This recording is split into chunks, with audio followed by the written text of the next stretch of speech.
guys? How's everyone doing tonight? Hope you are all having a good evening this evening.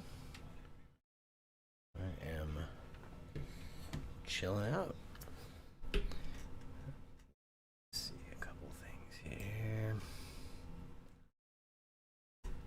Let's do a quick roll call. Let's see, we got Crypto Shaped, Integra Guy, Furman Mungia, CC, Y2K Anonymous. Let's see. Great Baldini, what's up, man? Crypto Duck, what's up, Austin? John Germain. Oh, DCA Raid. What? What's going on, dude? Appreciate you and all of your awesomeness swinging by and giving me a little of your Tuesday evening brain space. Around here, don't mind my maybe semi-slight disorganizedness. Running a little bit behind my typical Tuesday readiness, whatever. Charles Fowl, what's up, buddy? Silver Zip, how are you doing, my friend? Let's see what we got here. First of all, appreciate you all for tuning in, as always, for the weekly Tuesdays with Teaspoon broadcast, or chill session, whatever you want to call it. Had an interesting week this past week. A few of you know, I got the news this past Tuesday that my position at my full-time job is being dissolved. So that was interesting. But got some good stuff in the works, and moving towards some good things here in the near future. So it'll be good. Things are working out and looking up, and things are all good. So anyway, let's see here. You meant the first. Thought we were shouting Y2K, I thought we were shouting cutlery. Charles Fowl, we're twins. Did you just get the old 3069 there? Teaspoon Miner, Crypto Shape needs a wrench. Charles Fowl, I'm good by the way, just dandy. Charles Fowl, best be buying some cards. Integra Guy, just buy more GPUs. That's always the answer. Crypto Shape, yeah, so I can ban Great Baldini. That's funny. Okay.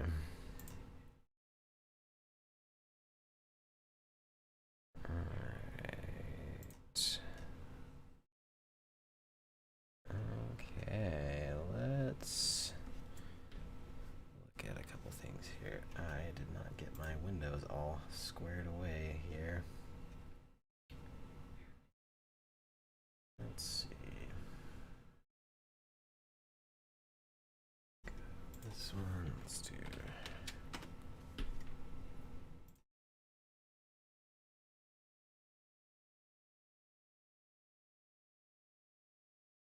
Actually, here, before I do that, let's grab some music.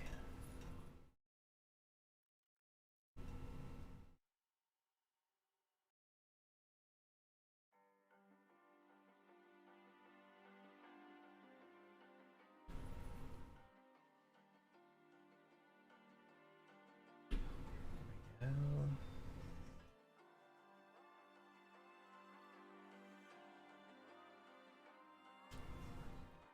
New chapter, yes indeed.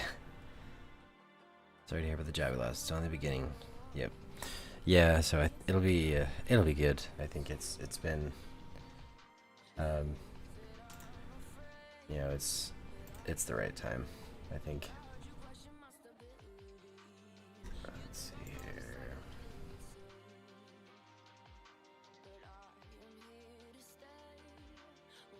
Bear with me just a sec. Let's see. I didn't know you know what you did. What job do you have? So Y2K, I worked / work because I'm still there currently. I do IT at I manage IT at a place that's local to where I'm at. And let's see, Charles Val, is that from OG? No, it is not. This one is from, come on, what is it? Ant Online. That was that package that I got from them that had the EVGA mouse and the 5600X CPU that we unboxed last week. So, let's see here.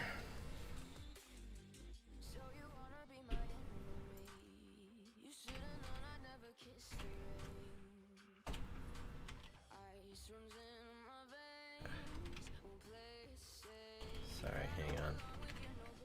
Two-factor struggles. Alright.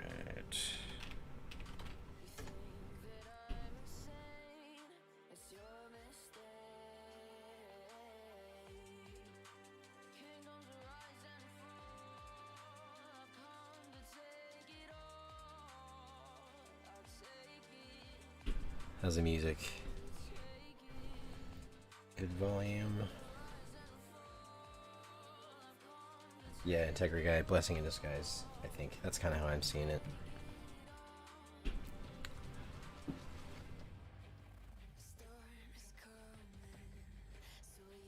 Let's see here.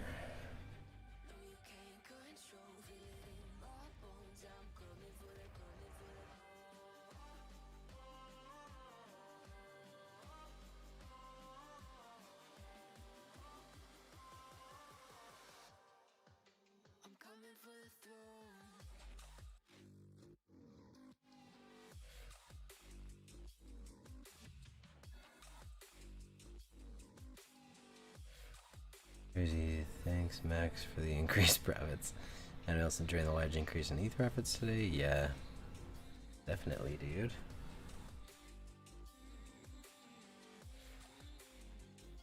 Let's see here.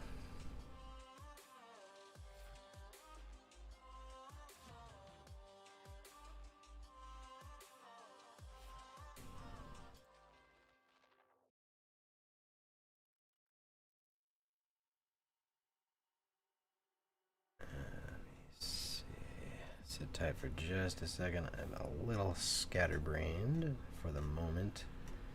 Don't mind me. Let's see here. Let me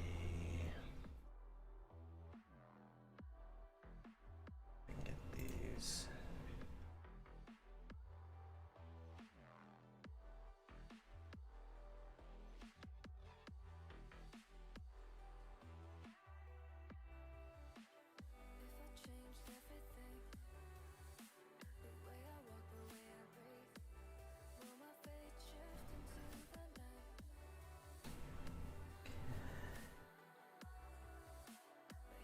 Man, sometimes I wish I had a second monitor.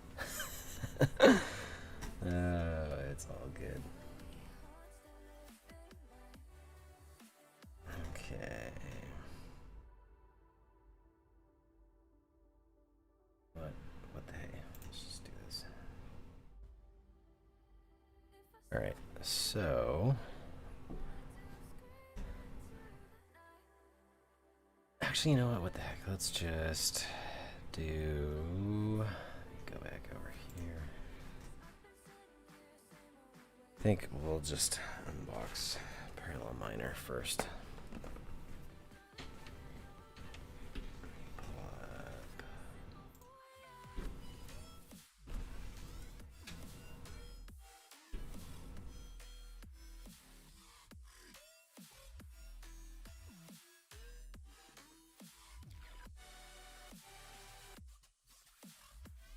This up here. There we go. Alright. Let's check on the chat. Let's see.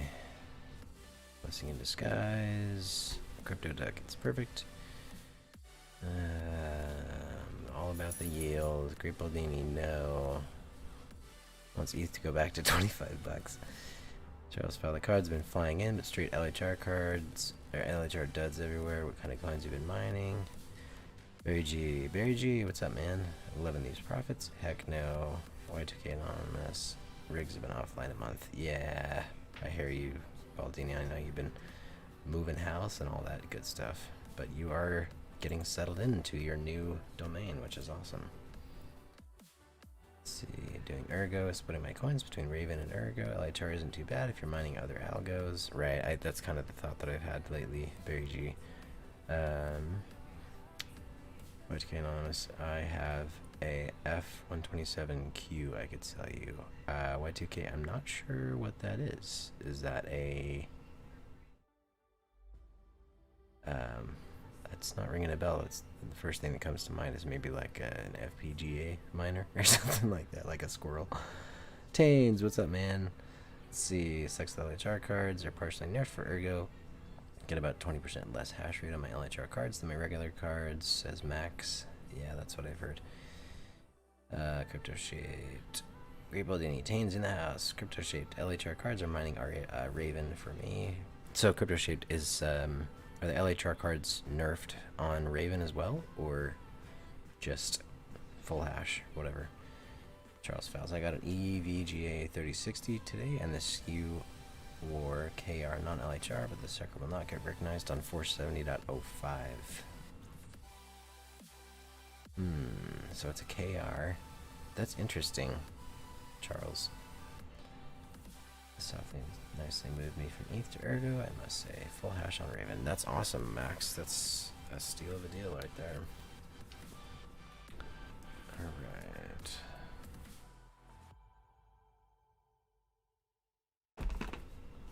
So let's do the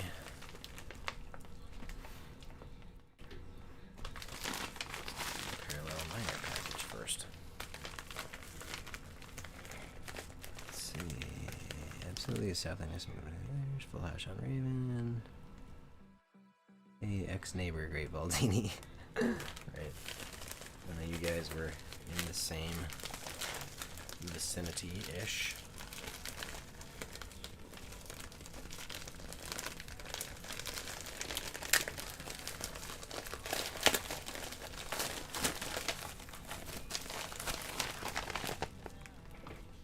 Let's move this GPU riser out of the way. That's one of the ones I got from Mr. Panda.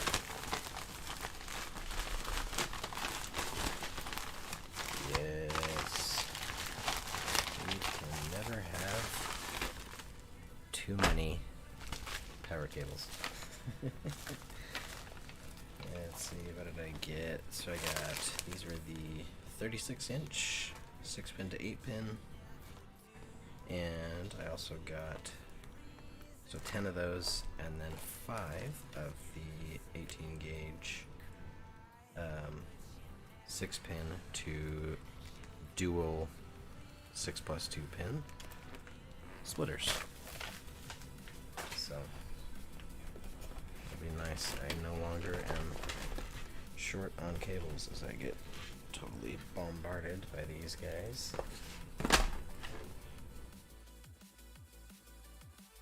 Teaspoon, yeah, I could only get it to say it was a basic display adapter. OG even said, yeah, it's Gen 1. The SKU agreed, but I'm pretty sure they got some sneaky moves in this business. I don't know, man. That's interesting. I hope maybe there's a workaround or you can get it figured out. I know there's a handful of little kind of sneaky avenues or whatever for those LHR cards, especially with version 1. So there's actually a message in I think it's in the HiveOS Discord, or the HiveOS channel in the Misfit Mining Discord, that I listed if you're working with one or multiple 3060 cards, that basically just has like the suggestions of kind of your options of what you can use when it comes to the 3060 cards. You are welcome to check that out. So yeah, so we got these 6-pin to 2x6+2 pin splitters, and these are 18 gauge, I believe. Pretty sure. So, another thing you can never have too many of. So, that's nice. Right.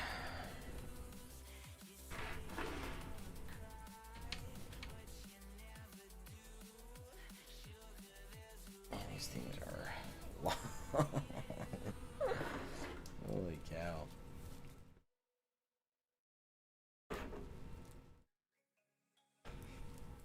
I don't even think I can show the entire cable in view of the camera. Because they are so huge.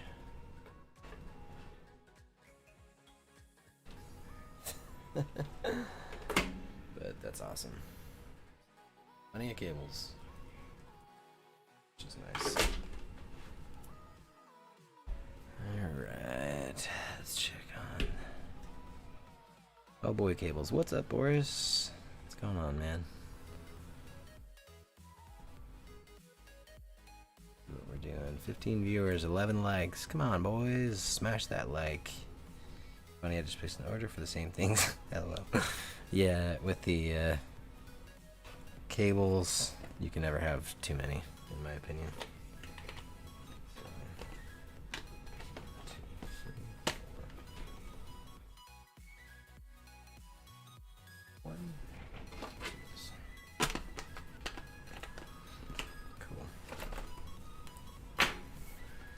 Alright, so shall we get to unboxing the beauty that is the 3060? I say yes.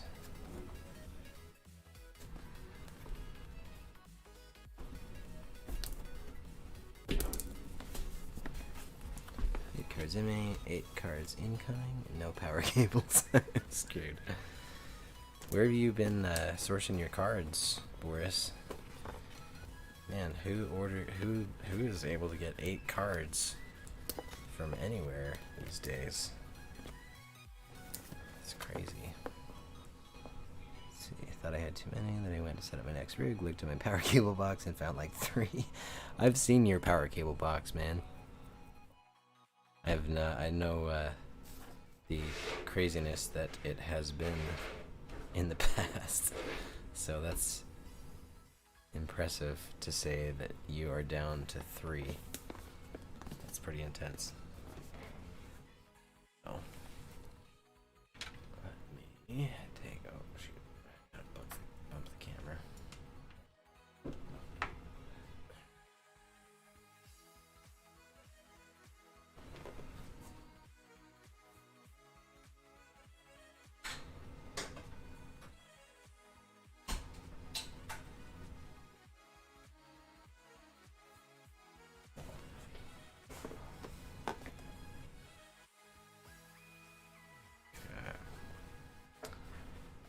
Boris has the power. Give me some. Yeah, Boris is anything but boring, crypto shaped. But yes, he definitely has the power. If any of you have seen the pictures of Boris's garage in rig pics.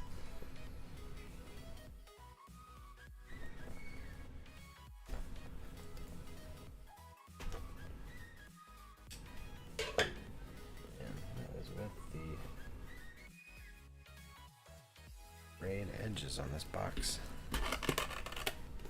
Shame on me.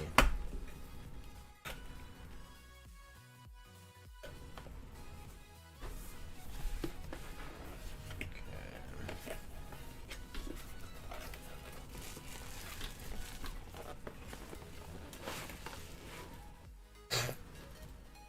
Seriously, EVGA? Bubble wrap? Come on.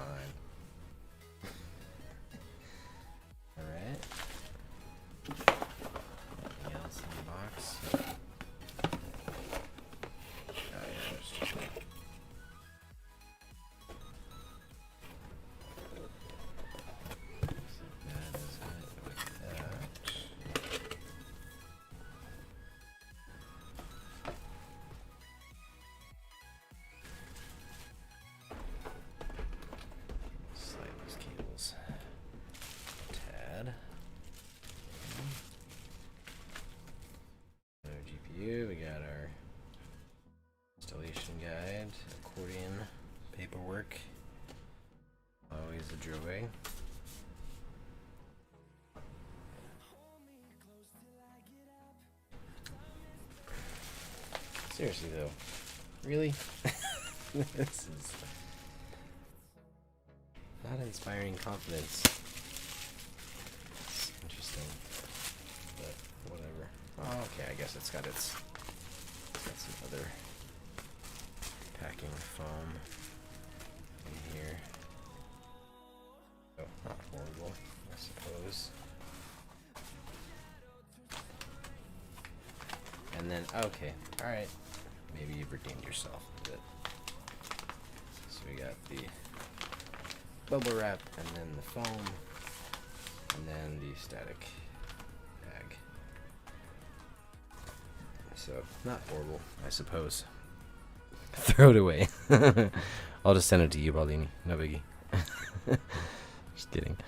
Zotac fills the box with those packing peanuts. Yeah, Y2K, I remember getting those in a plenty with my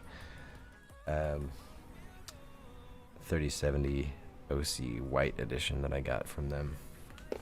See my one of my other previous Teaspoon Tuesday streams. I think it was the one where Chum Change actually popped in. It was a fun evening.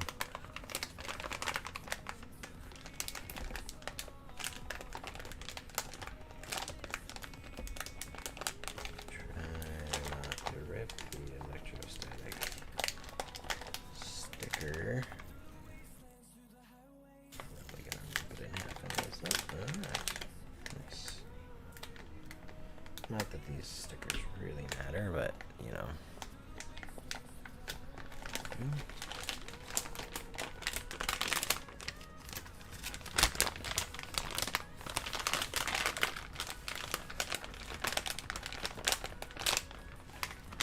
This is definitely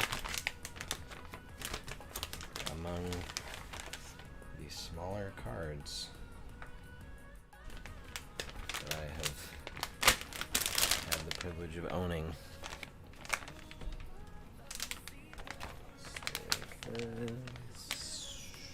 Somewhere here. Check that out. This thing is tiny. It's so light. It's crazy. It's super light in comparison with like my 3090, for example. My 4013 3090, that thing is a big boy for sure. Alright, let's do a little peeling, shall we?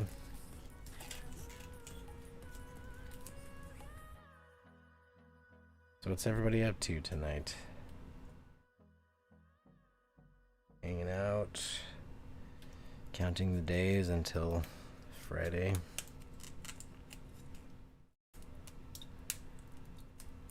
Come on.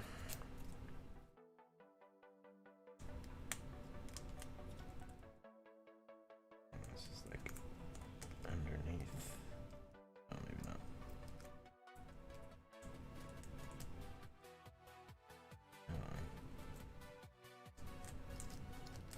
Once again, one of the most boring unboxings. There we go.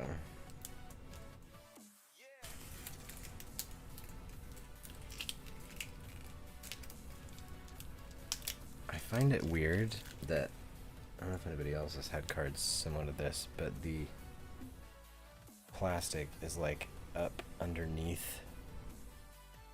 I can get you to see it. You can kind of see right here. The plastic is like up underneath the mounting plate. That's really weird.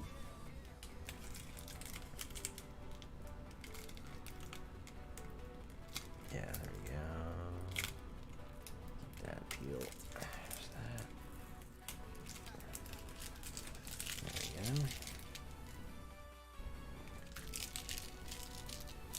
we go. Y2K, I have that same card. Nice. Playing Civ 6, waiting on Zotac. Nice, dude. That's awesome. Yeah, I think Shinji has the same one as well. I think this was the one that he did on his test bench a few weeks back. I'm a big fan of these fans. Badoomsh. No, really though, I think they look really good. Yeah, that's awesome.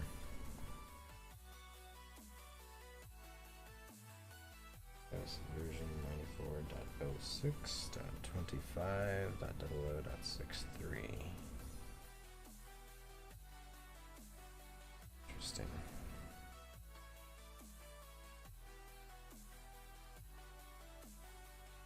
I always love myself a clean card. And you guys know what I'm talking about because you saw my 580 that I redid the fans on. I still get flack from Chump Change and Tech Shinji every week or semi-regularly because of doing the fans on that and not blowing it out with a can of air before putting it all back together. No, I've got that X-Power A2 air duster though. Thank you to Mr. Altered Component for the recommendation on that. Stoked to use that to clean out all of my GPUs. Majority of my cards I'm running are Polaris generation, so they're all 470s, 480s, 570s, 580s. Majority 70 and 80s. And then I've got my Hagrid rig. You guys probably know that my rig themes, as far as the names, the rig themes is Harry Potter. So I've got Harry that's got 7 cards, all AMD. Hermione has 9 cards, all AMD. And then Hagrid is running the 4 30 series NVIDIA cards. And the crazy thing, I think I talked about this when I unboxed and threw the 3070 Zotac on the board, but the Hagrid NVIDIA rig is outpacing hash rate wise, is outpacing Hermione, the 9 card rig. So 4 NVIDIA, or let's see, 4 NVIDIA cards is outpacing my 9 card AMD rig by about 50 mega hash, and it's using like 300 fewer watts at the wall, and that efficiency just blows my mind. It's awesome. That's really interesting. There was no plastic on the back. I just noticed that. Oh, you robbed me of a peel, EVGA. Come on. Don't be like that.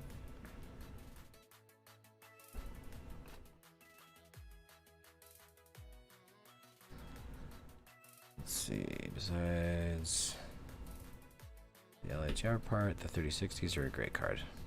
Yeah, to be honest, I think I've talked about this before. I don't know what you guys' kind of thought process is, or sort of stance of sorts on the LHR, but my kind of philosophy at this point, just because GPUs are in so short supply, they're so hard to get a hold of. A GPU is a GPU at this point, and with LHR predominantly affecting, or majority, or like most dramatically affecting Ethereum mining, and with Ethereum going proof of stake and all of that stuff here in just the next little while, I am kind of basically sort of caring kind of less and less about LHR and focusing more just on card acquisition in general, because cards are cards, and every card helps. Every little bit, every kilohash and mega hash helps. So let's see here. Let me make a quick adjustment to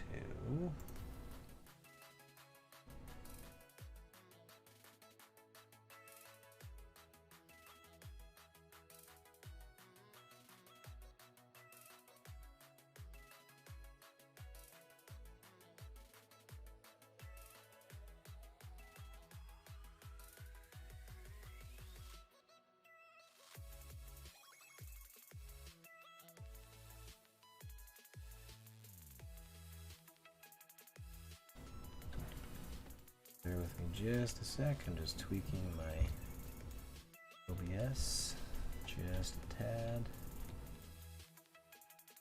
Let's make this smaller.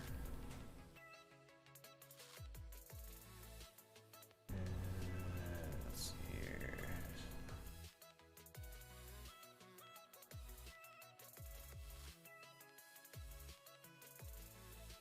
There we go.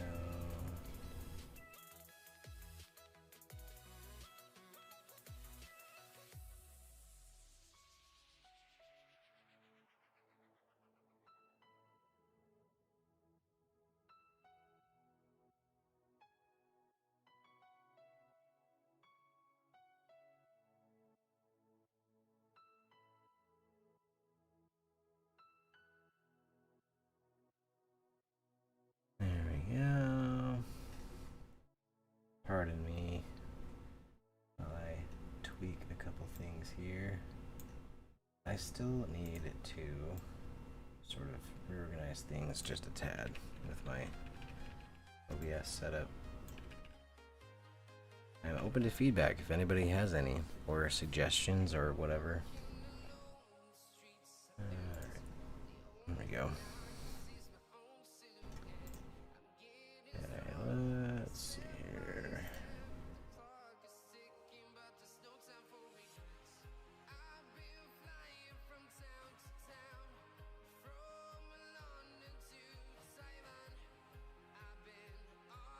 I think this is going to change when I change tabs, so that's all good. Alright, let's see here.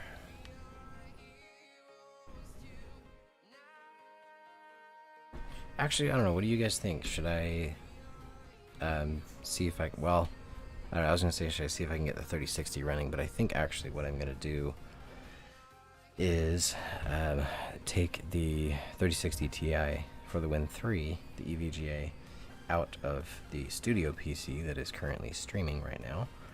And what I'm going to do is I'm going to throw that on the Hagrid rig and take the EVGA 3060, this guy, and stick that in the studio PC instead. For one thing, I'll be able to utilize the RGB on my 60 Ti card. I've had to have, or had to, I should say, I've chosen to have all the RGB disabled on both the motherboard, the all-in-one CPU cooler, and the GPU, and my keyboard and mouse and all that stuff pretty much majority of the time, just because my kid, I've got a 3-year-old son who finds it fascinating and likes to press buttons and move things and whatever. So the less flashy it is, the less interesting it is. So anyways, so having the 3060 Ti on the rig means that I can bump up my hash rate by flashing that RGB brightly and beautifully, because we all know that RGB bumps up our hash. So anyways, so that's kind of my thought process with that. I think that's probably what I'm going to do. Got to figure out when I'm going to do that. Maybe we'll try and see if I can record a video this week to see if I can do that, because what that would allow me to do is the 60 Ti obviously is doing, it does about 60 to 61 mega hash average on Ethereum, and when when I get the 60 on Windows, I can get that running. Let's see. Just looking at the label, this does not say anything about LHR. 12GP5 3657-KR. I know KR, the KR family is all full hash rate. So I think I am in the clear when it comes to the LHR the card, so that's a good thing. Check the label. KR. I don't see anything on the box. It says anything about LHR, so I think I'm in the clear, which is nice.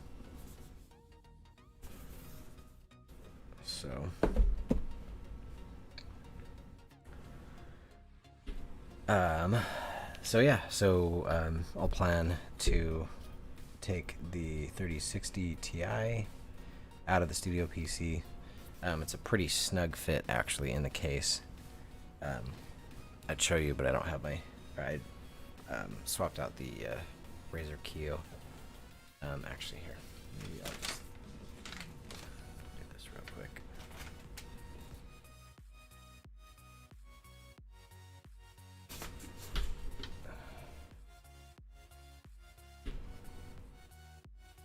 Here, of course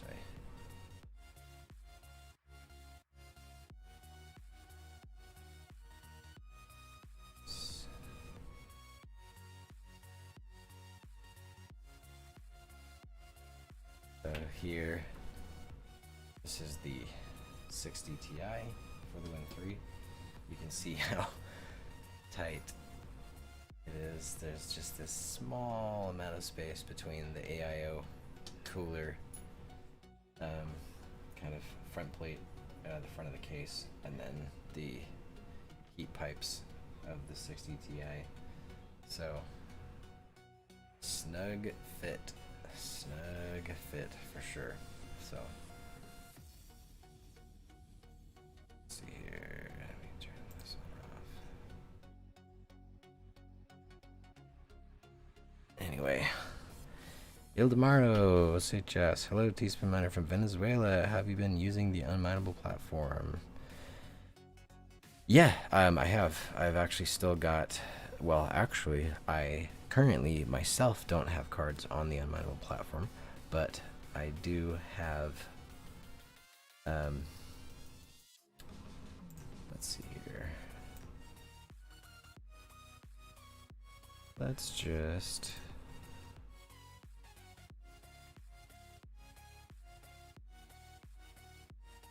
Hang on. Bear with me, I'm sort of. Let's do this. So I do still have earnings on Unminable, and that is because of referrals, which is awesome. So you see here, my individual mining balance is 0. Referral balance is 50,468. 24-hour rewards 13,931, so just under 14,000 SHIB. And that is all because of referrals, using this referral code, which is pretty awesome. So it's a sweet little setup. If you so choose to utilize it, you are welcome to. And I did do a video about Unminable and how it all works.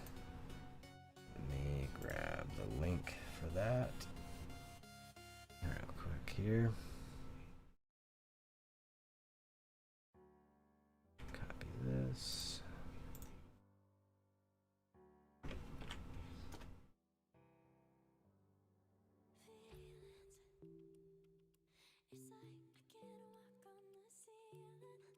So yeah.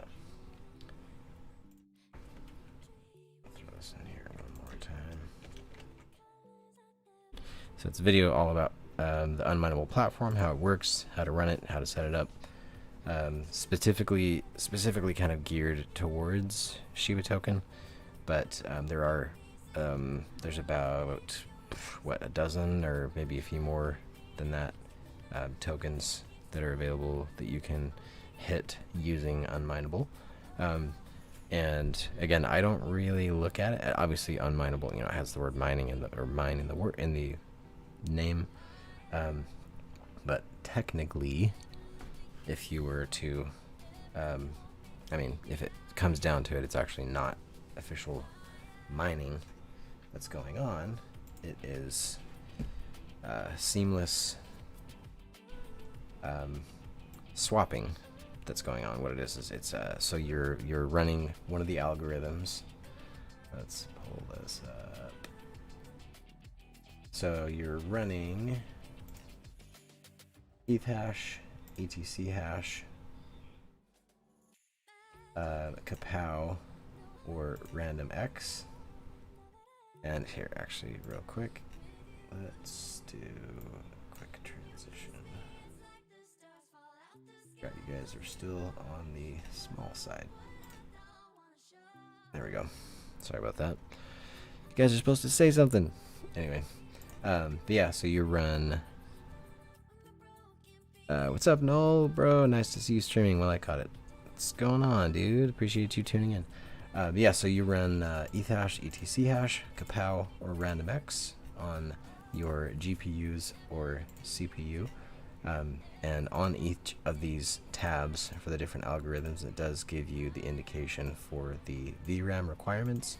ETH hash, it's got to have a minimum of 6 gigs of VRAM. ETC hash, you can drop down to a minimum of 3 gigs. Kapow, minimum of 3 gigs. And then random X is obviously just random X because that's CPU mining. So what's happening is when you are running rigs against unminable, what happens is you are mining depending on the algorithm you're running. So if you're running ETH hash, you are mining Ethereum. If you're running ETC hash, you're mining Ethereum Classic. If you're running Kapow, you are running mining Raven. And then if you're running random X, you are mining Monero with your CPU or CPUs, if you so chose to throw, you know, half a dozen or 64 cores in some people's cases. I know a couple of folks in the Misfit Mining Discord that have a crap ton of, like, they've got some insane CPUs with a crap ton of cores that they're hitting theirs, and there's a couple of other CPU coins that they are just cranking on, which is pretty sweet. Anyways, so I keep getting distracted. Forgive me. So what happens is, depending on the algorithm you're running, it's mining the coin related to the algorithm. So Ethereum, Ethereum Classic, Raven, or Monero, and then instantly, seamlessly in the background is exchanging the coin that you are hitting, depending on the algorithm, and paying you in this case, Shiba token, or Sheeb. And with unminable, like I said, you got a handful of other tokens: Chiliz, Matic, Shiba Inu, Solana, Algorand, Cardano, Band Protocol, Basic Attention Token, and a lot of these are actually not mineable, which is crazy. Like, let's see, where is it? Chainlink. You can mine Chainlink, which is crazy. Or I should say, you can hit, you know, one of those 4 algorithms and get paid out in Chainlink. But what the heck, you can mine it, and it's crazy. So the beauty that is unmineable, it's a pretty sweet platform. You got Raven Coin, Sia Coin, Sky Coin, Sushi, Tron, and while I'm thinking about it, I think my music quit, so I'm going to continue. Yes, I am still watching. Let's see here.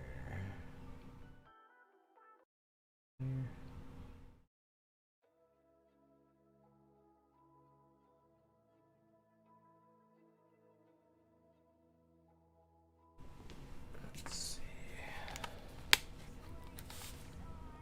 There we go. Yeah, so it's pretty interesting. It's a pretty interesting platform. I think it's an awesome setup. Somebody in the Misfit Mining Discord had mentioned that it could be a good solution, or, you know, alternative avenue, if you will, when Ethereum goes proof of stake, and when, you know, EIP 1559 and all those things kick in and kind of change things up. a little bit. I think EIP 1559 kicks in here in the next, what, like 3 weeks, something like that. Several weeks. So we will see how things go. I know that gas has been like nothing recently. Check out gas now. Oh, that's actually a nice little bump. It's not too bad. 57 is the highest I've seen it for the rapid speed in the last couple weeks. There was a brief spike, and CryptoDuck can attest to this. I think it was like a 5-minute or 3-minute spike where I've got a screenshot of it, but I think it hit. Let's see here. See if I can find the. Yeah, Friday morning at like noon. Well, Friday at like noon. It was the rapid speed was like 1250 Gwei, fast was 1000, standard was 730, and slow was 550. And Ethereum at the time was 2044 ish and change per coin, and I think it lasted like 3 or 4 minutes or like 6 minutes or something like that. So the joy of crypto and gas volatility. It's crazy. Super interesting to see. So let's see. Y2K Anonymous, Zotac says the event has ended, but it didn't even start. LOL. Yeah, Zotac is interesting. So it's pretty interesting. It's I think it's actually a pretty sweet little setup they've got when it comes to the way they have their setup for the queue system that they use. You know, giving you a slot in the queue, and then you have your timestamp that comes up, and you've got like 5 or 6 minutes or whatever when your queue comes up to check out and potentially get a card, whatever. That's how I got that 3070 OC White Edition. It was just like, I watched the queue. Actually, it was funny. So that night, I had entered the queue once and had the tabs open and was kind of watching everything, and then was distracted. I was chatting with somebody or looking at the Misfit Mining Discord or whatever, because you all know that I got the 24/7 shift on that, so I'm on there pretty consistently. But anyway, I got the I guess I missed the ping or the ding or whatever, because it does like a little doo-doo, like a chime sound when your time comes up, and I missed it. And then I went and looked at the tab that I had open with the queue slot open, and it said your slot has ended. And so I refreshed the page and then got back into the queue, and there was only like 500 people ahead of me, and so I already had all the tabs open and was all ready to go, and just went through the process and looked at the cards. There was that 3070 OC White Edition. I think it was 849, and had everything all signed in and all that, and yeah, it just went through the process and worked. So it's pretty sweet to get a card without scalping, without bots, and without sitting in line overnight at Micro Center or whatever. So anyway, so yeah, so I think I'm gonna hold off on doing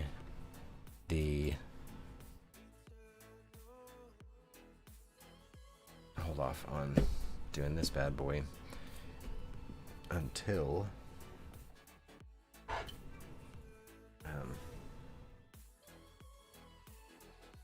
I can do the GPU swap to switch out the 60 Ti and the 60. So let's see here. Let me prep some tabs. And okay, there we go. All right. Let's transition. So, ShapeShift. What do you guys know about ShapeShift? Have you ever heard of ShapeShift? Let's see, Boris, I'm more of a rapid guy myself. Golden Wolf, ETH 0.0427, Zillow 44.59 this morning. ETH was 0.01. Normally takes 3 days for 0.05. Nice little earnings there, Golden Wolf. That's pretty sweet. Crypto Duck, I don't know about without scalping. It's just scalped professionally. Yeah, I guess you're right. Scalping those darn European settlers. Yeah, right. Anyway, so what do you guys know about ShapeShift? Has anybody heard of it? I think it's a pretty interesting platform. I've been on it for, what? A couple of years, if I remember right. But it's a pretty sweet little platform. You can do shifting, I think, is their sort of term for like swapping coins from one to another or whatever. But yeah, you pay for trades using their proprietary in-house Fox token. And you can earn Fox tokens on every trade you make, and you can claim Fox and all that. You can earn Fox in different ways. So it's a pretty interesting little setup that they've got. They have the ability to interface with a handful of different wallets. Let's see here. I can switch.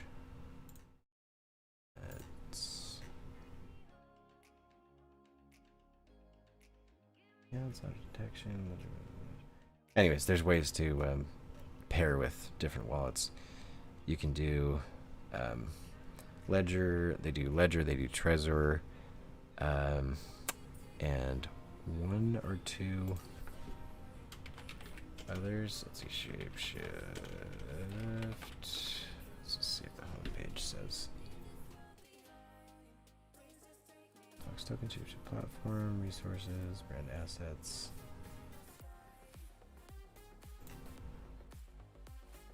And this just goes back to beta.shapeshift.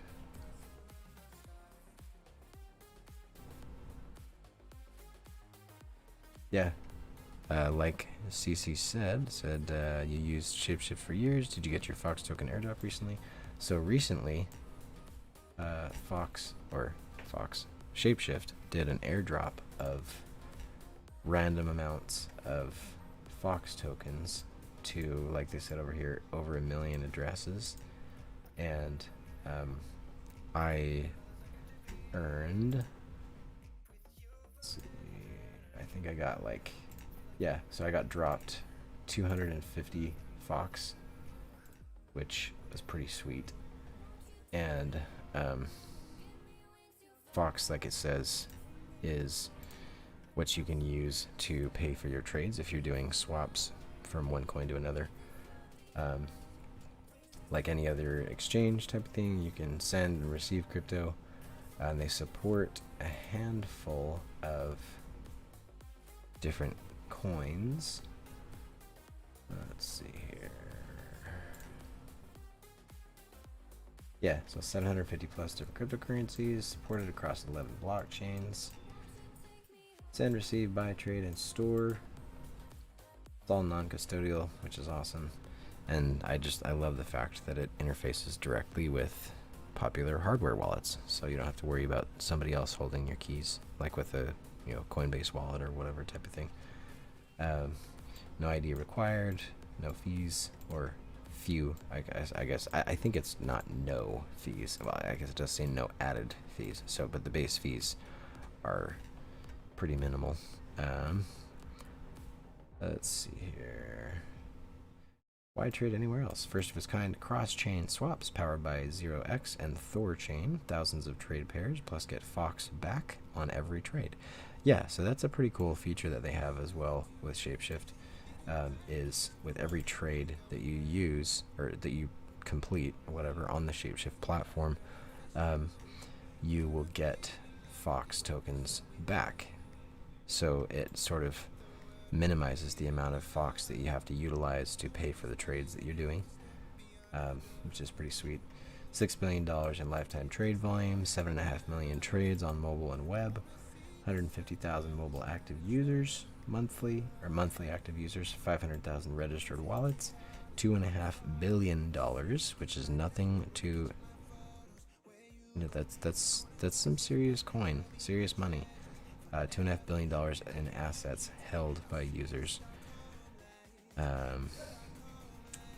Let's see, CC T-Spin Miner, it claims 1,500 Fox tokens, but they've been swapped out when it was at 88 cents. Dang, dude, that's awesome. That's pretty sweet. What's it at right now? Fox is 77 cents. So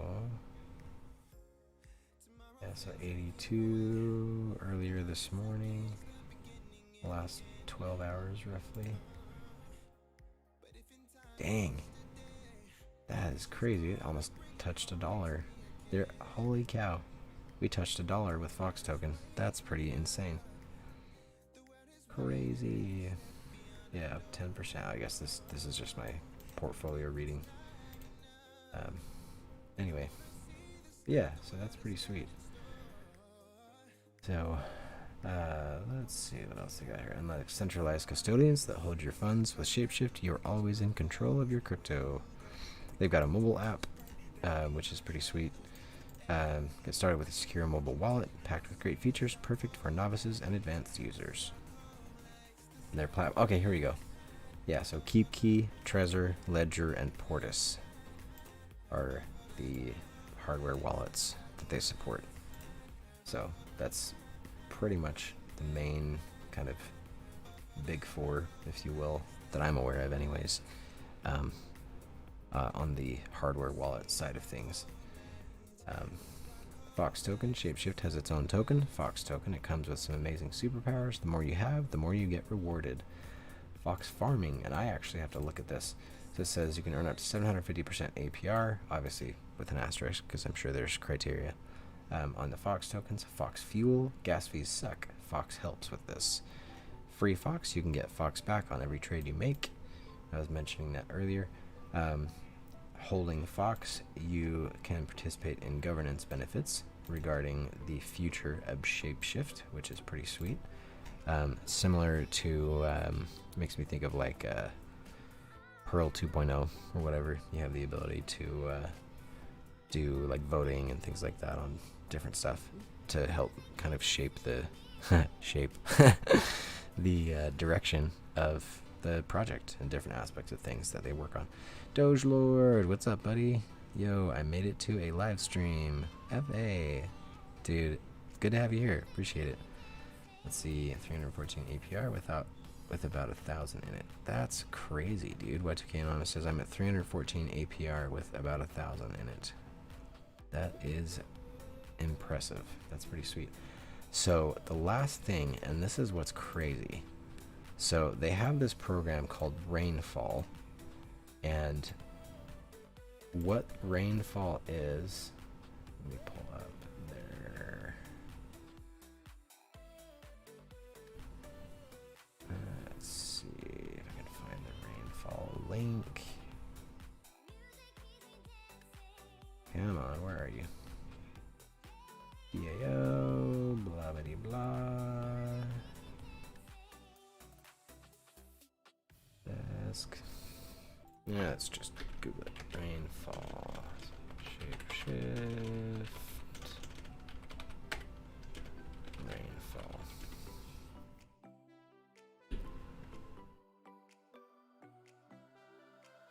Yeah, so Rainfall explained. What is Rainfall? So Rainfall, this says, is a reward system on the ShapeShift mobile app and platform where holding Fox tokens earns you chances to win free crypto. And I know that sounds super ridiculously scammy, but it's not. And I can attest, because if you see here, I snagged $1.77 in USDC earlier today because this dude traded and I earned $1.77 in USDC without doing anything at all. And yeah, so that's pretty sweet. And then this shows, I earned 50 Fox here. I think this says 6 months ago. And then this. So this was another rainfall. I earned 258 USDC plus. And I was just like, I got the email that said, you've won free crypto. And I was like, red flag, scam. Who is this? Like, what? And I looked at it and I was like, what? Like, really? Is this legit? Like, I was so skeptical.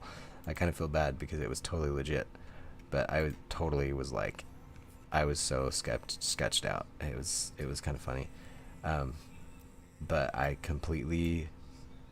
was able to claim it and transferred it to my Ethereum wallet, and then was able to throw it into Coinbase and swapped it to USD and was able to use that to fund $258 worth of the parts for the studio PC that I'm running. So that was sweet. And I've been a big supporter of the ShapeShift platform ever since.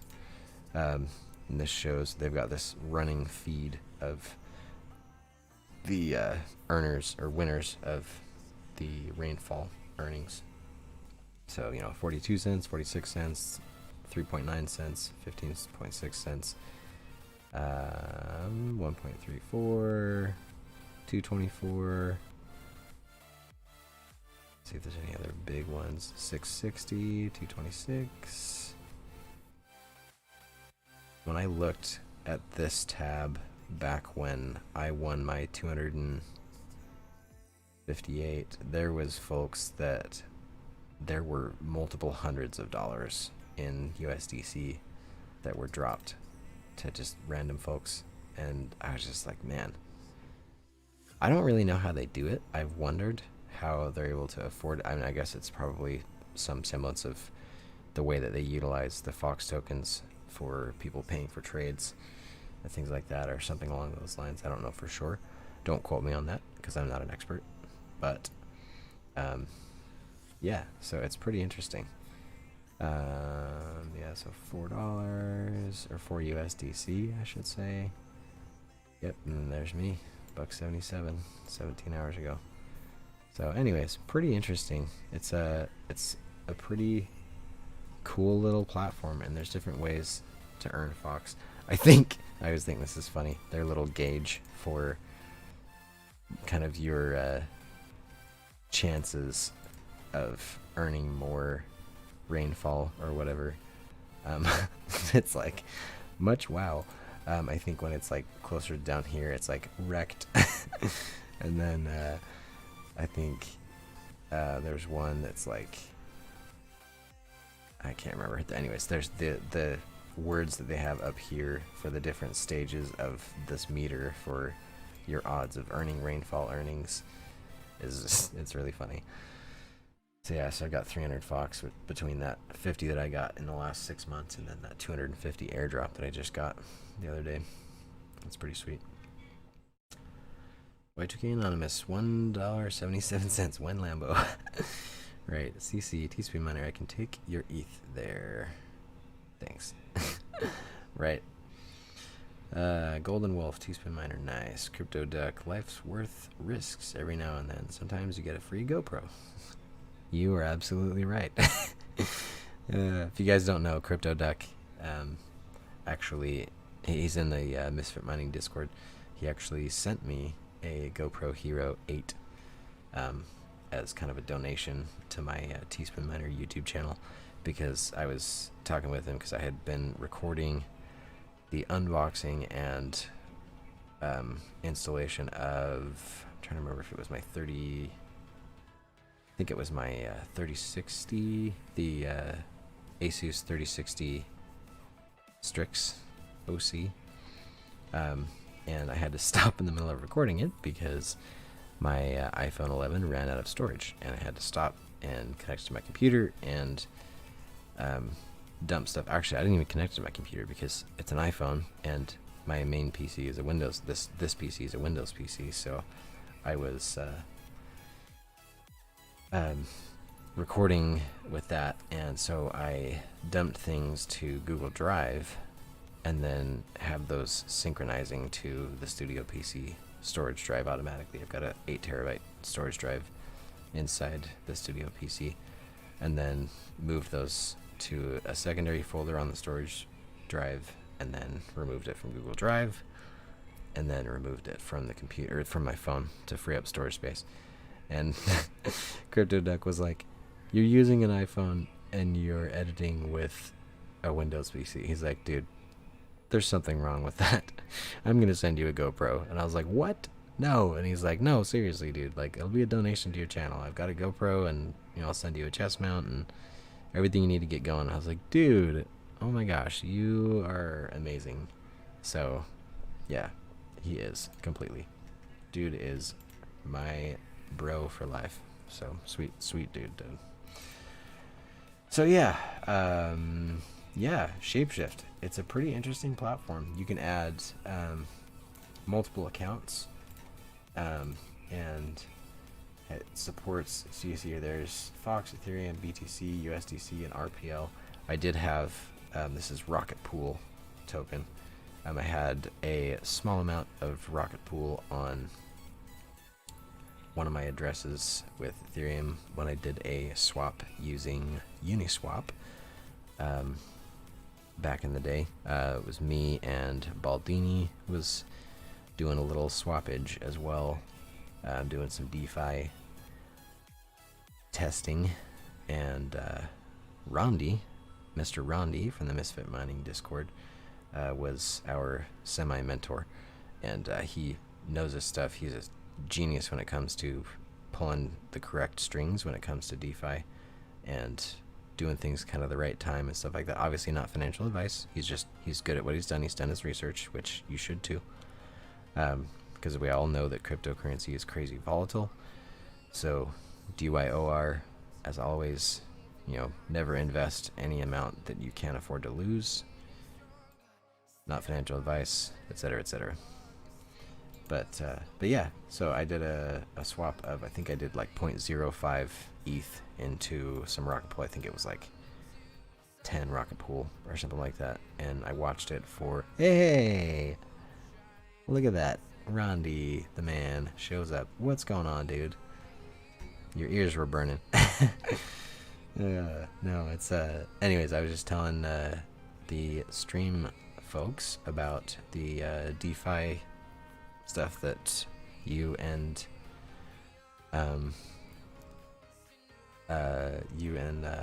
Baldini and I were doing a while back with Rocket Pool and others or whatever.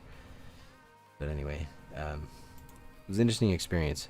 One thing to remember when and if you choose to dive in any capacity into the DeFi space is gas fees they're a big pill to swallow. I think between the swap in and the swap out, for the Rocket Pool that I toyed with, I think I paid like $60 or $70 in gas between the swap in and out. But yeah, so, but if you can get past kind of mentally past thinking about every penny in gas that you're paying, there is some good opportunity for some pretty sweet earnings. I think I recall Baldini having some pretty successful trades in and out with a couple of random coins. I can't remember the tokens specifically. And Baldini, if you're here, you can chime in if you so wish, whatever. If not, that's no big deal. But yeah, so it's another interesting little avenue that you can dive into and do some research on. Y2K Anonymous. Dang, I was going to take your financial advice, but now I'll just go ask my neighbor. Rondi, it's hard to tag because I'm on mobile, but I've been here for a few minutes. Dude, that's awesome. Appreciate you, man. CryptoDuck Y2K Anonymous, just send all your crypto to me. Best financial advice I could give. Randy, those head gas fees are no joke. Yeah, totally, dude. It's crazy how much you pay in gas when you're dealing with DeFi. It's interesting. So anyway, yeah. So Rainfall, I think I got distracted with this, but yeah, so it says anytime a trade occurs on the ShapeShift mobile app or beta.shapeshift.com, you have a chance of winning USDC. The more Fox you have, like this here, the more Fox you have, the higher your chance of winning a Rainfall reward. Need more Fox? Every time you trade with ShapeShift, you're automatically earning Fox. Fox earning rates are dynamic and they change periodically. How much Fox do I have? You can earn your Fox the same way you view your other cryptos, or you can view your Fox, view your Fox the same way you view your other crypto assets. Just make sure it is toggled on to show on your dashboard. So it's pretty interesting. Yeah, so you've got the ability to show or hide different assets. So let's see. Let's go to settings. You can change your default fiat currency, which is cool. Yeah, there we go. Yeah, so you can connect another wallet if you wanted to have an alternate, and you can switch between them, which is pretty cool.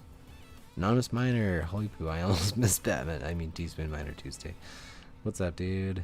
Danubster, hey Teaspoon, hey, what's up, man? Hey, I'm, how's that rig doing?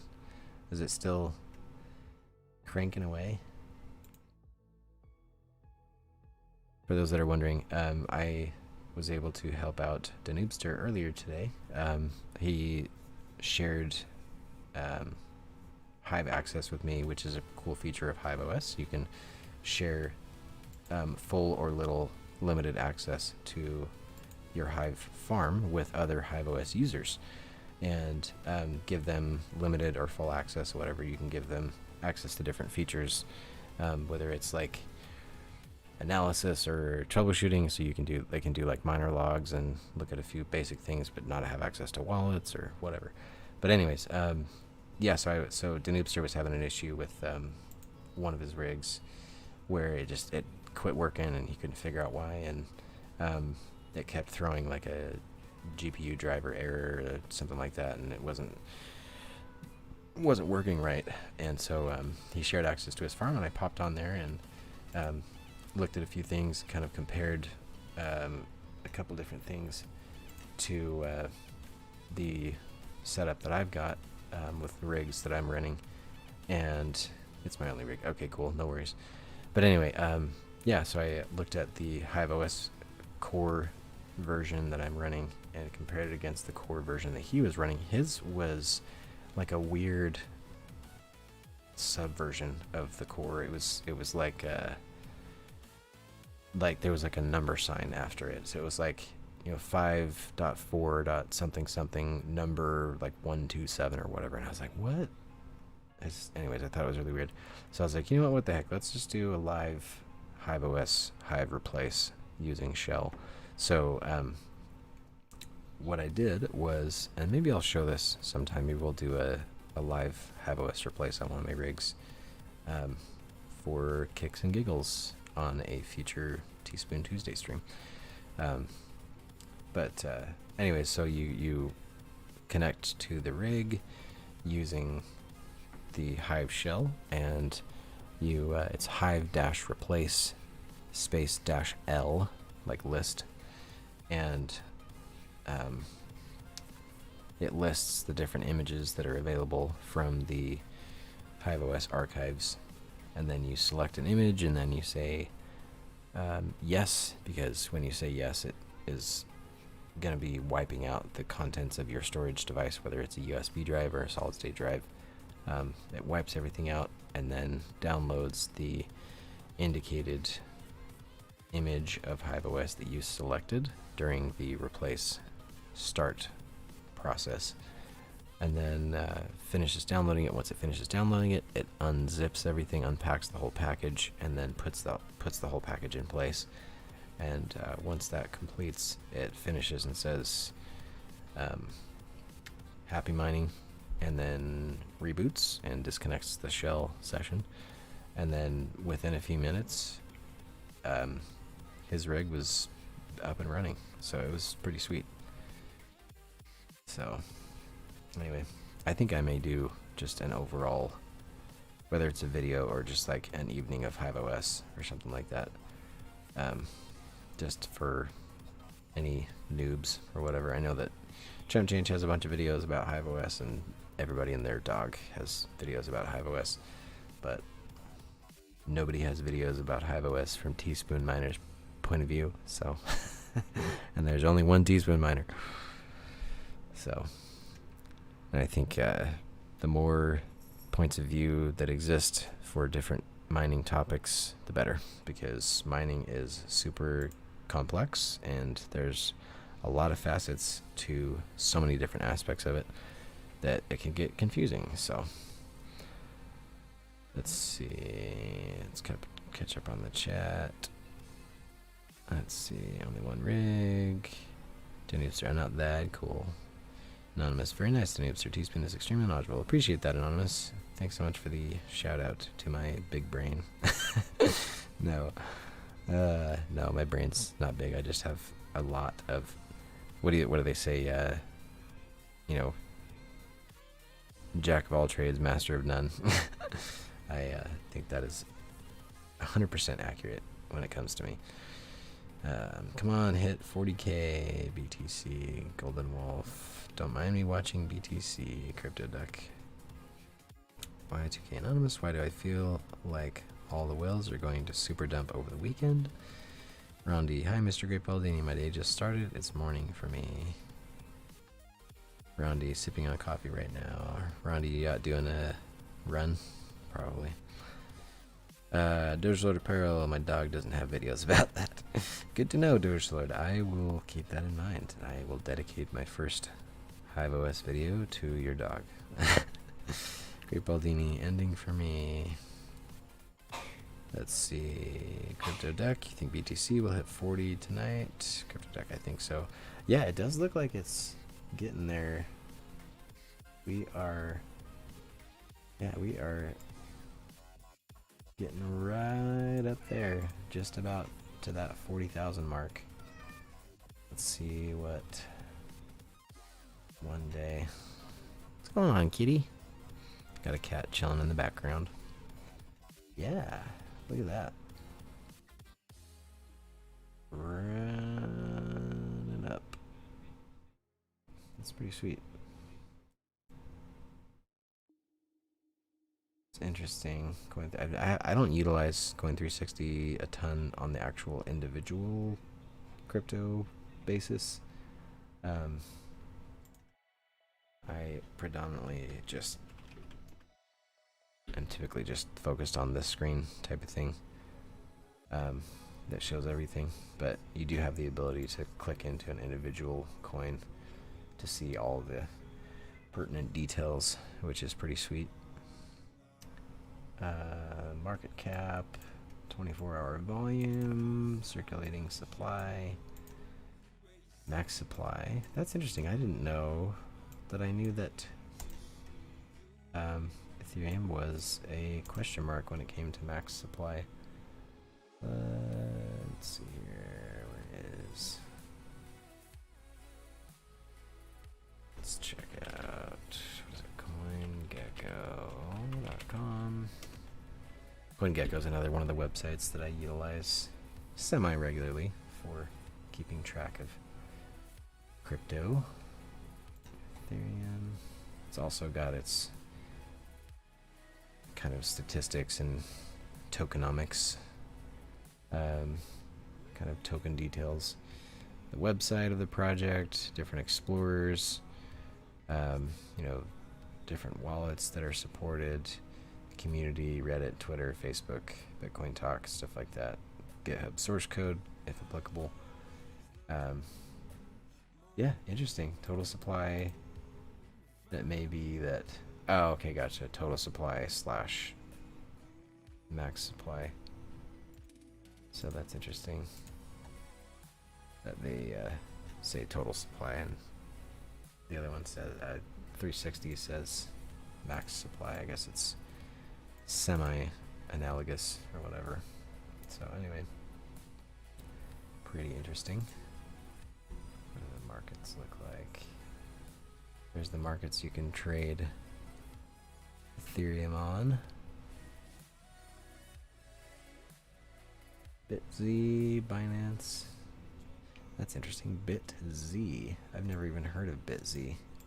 And it's got 3.2 billion in volume. I don't even know what this pair is. ETH to DKKT.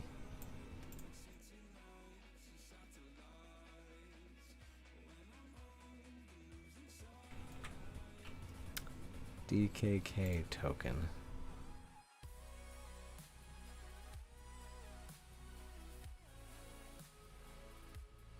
DKK token, API ID. Yeah, and then you get these tokens that are super basic, kind of smaller ones where the information on CoinGecko is super minimal, which is fine. There's like at any given time, there's like what 2,500 different crypto tokens on the market. DKK token, blockchain token issued at a 1-to-1 rate based on the market value of DKK currency. DKKT aims to provide you with a stable digital currency solution, and it is committed to the practical application of blockchain technology in the fields of traditional finance, politics, law, social science, and natural sciences. Natural sciences, that's interesting. DKKT drives the development of internet-based digital currencies. That's cool. Slick-looking website, which I admire. Explorer, online wallet, client wallet, key account and business contact info. And they've got an exchange, apparently. Oh, that just links to bits. Cool. No worries. Anyway, well, back to the subject of the evening. I have one last thing that I wanted to do tonight. And what we're going to do, let me see here, let's go back over here, let's throw this.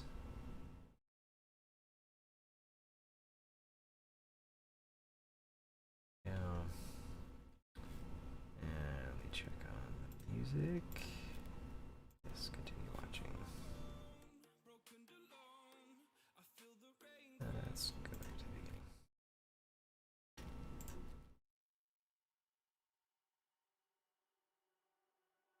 Alright.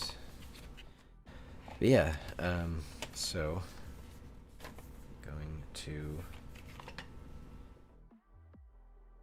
get this bad boy working to throw I'm blanking, HiveOS on the mSATA of the RebTech board that I've got. So let's get to it. So let me go grab the RebTech real quick. Be right back.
These are the most incredible screwdrivers, FYI. They come typically with the like 24-inch monitors or whatever that you can get, and they are awesome. Just a little Phillips screwdriver, has this little rubber cover on top. But yeah, they're awesome. I know Baldini knows about these, and they are amazing. Right. Alright, let's stick 60 up here.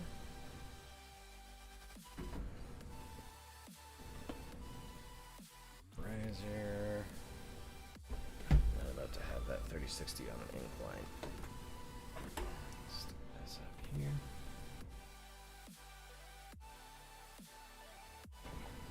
And okay,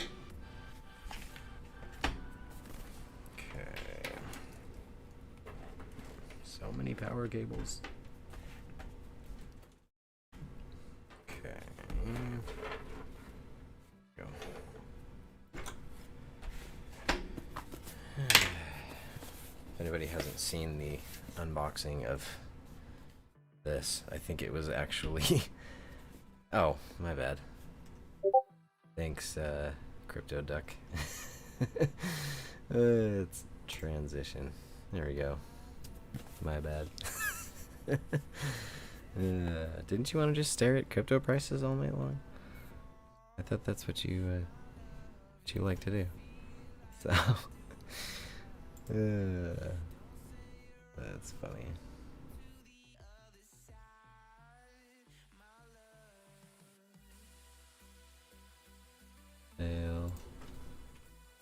Alright, let's go back here. Nobody's seeing it. Alright. Let me go back over to yes. There we go. But yeah, so here, let me grab just for kicks. There is this video. This was a couple, I can't believe it was 2 months ago. That's crazy. But, oh, of course this is, let me remove this one. There we go. Yeah, so, Crypto Duck, this is the screwdriver.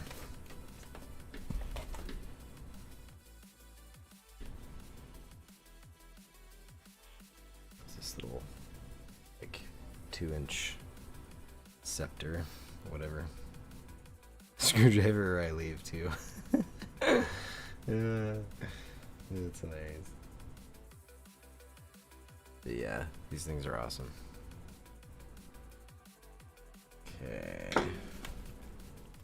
But yeah, so the live stream that I did opening this box that Panda sent me.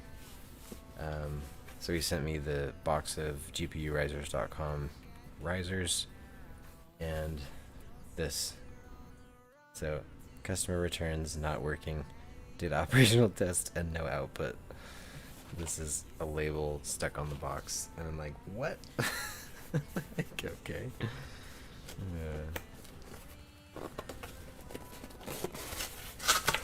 Anyways, that was so funny. I was busting up laughing. Here.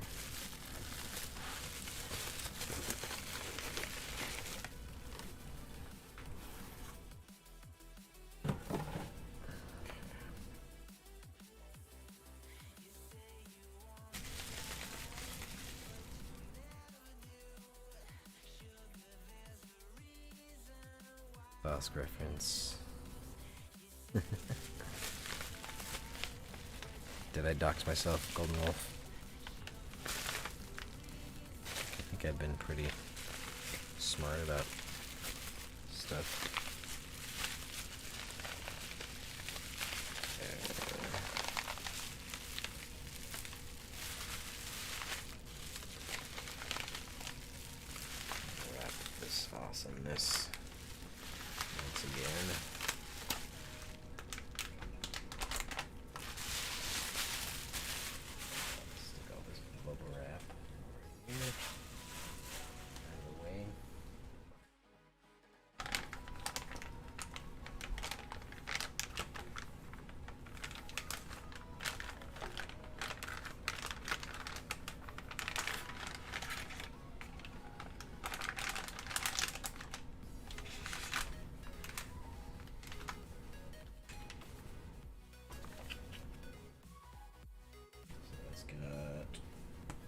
4 gigs of RAM.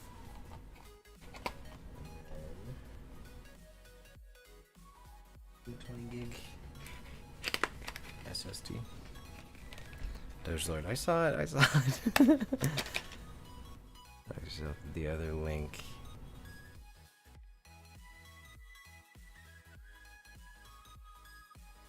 Oh, yeah. I don't know. I may have to go back and edit that. But let's see. Is RebTech only AMD compatible, or is that old news? Y2K Anonymous. Doge said everybody downvote now. Once we get 22 down, we vote back up. Old news, not true, but caveats. Yeah, that's what I've heard, Anonymous. I know that the Misfits did a live stream about running the NVIDIA cards on a RebTech board, and Chump was able to get several running. He's got a couple of rigs with NVIDIA boards, or with NVIDIA cards, running on RebTech boards. Get this thing out. I forgot how small this is. So this is that MSATA adapter thing. That's pretty sweet. Little product placement of my screwdriver. RebTech is 100% compatible with NVIDIA 30X series. Yeah, right. Rondi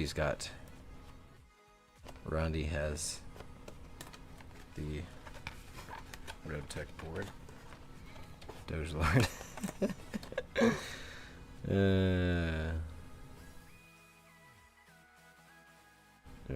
There's everybody down, but now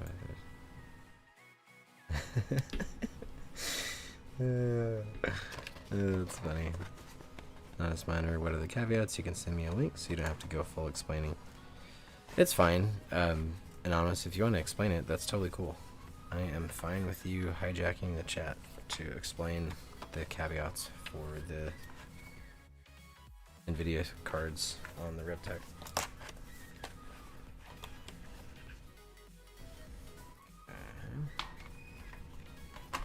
Stick this over here.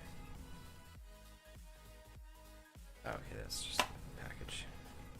Oh, this comes with its own wrap cheapo tiny green screwdriver. Let's see, now it's part of the there's LOL. But the new upgraded RebTech have a new CPU that's compatible with all GPUs. Oh, Roundy, that's sweet. I didn't know that. Anonymous Miner, Y2K Anonymous. You got to turn off onboard graphics in the BIOS, then you can't plug in the monitor to the motherboard, but still can plug in to one of the cards. Yeah, I think I remembered seeing something like that.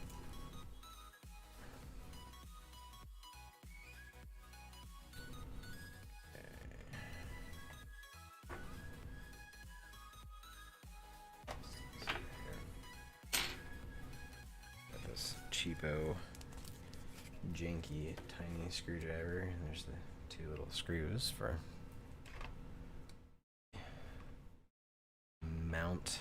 little mounting enclosure. Let's take this Sabrent, however you say it.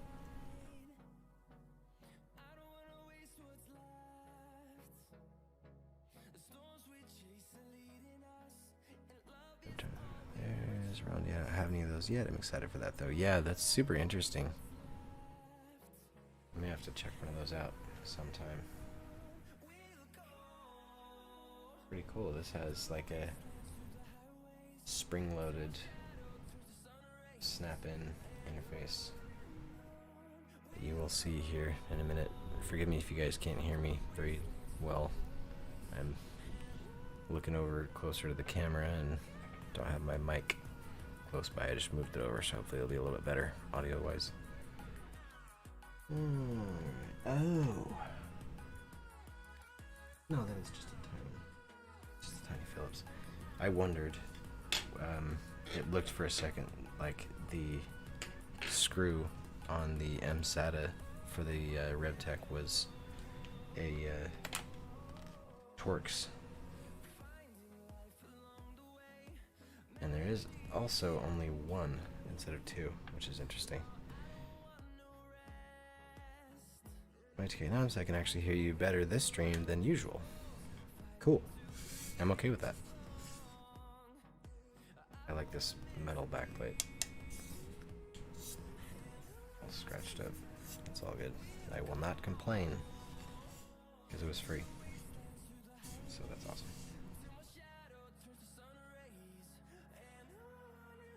Better look at this sucker. At the SATA. And this is, I think Rondi knows the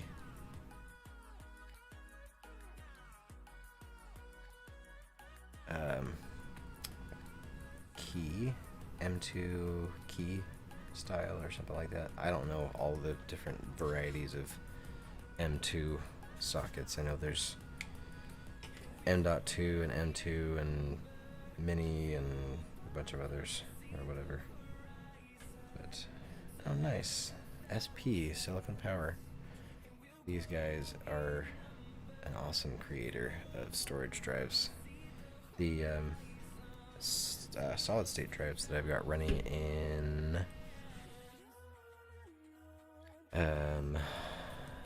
Harry and Hermione are 128 gig solid state drives, and I think they were like $19 a piece. RebTech uses an SATA M.2. Yeah, okay. Sweet. It's tiny. Phillips. I'm just gonna use this guy here.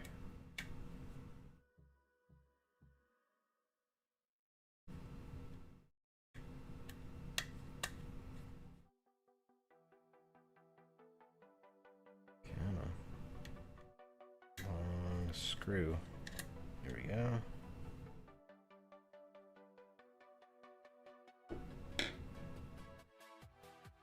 There we go. There.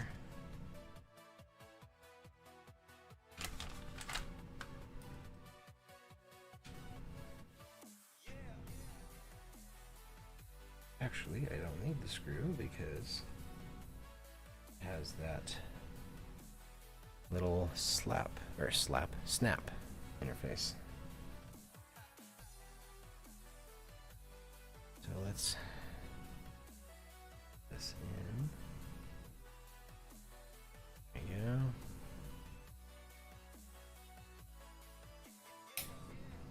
Ta-da! Sweet. Look at that.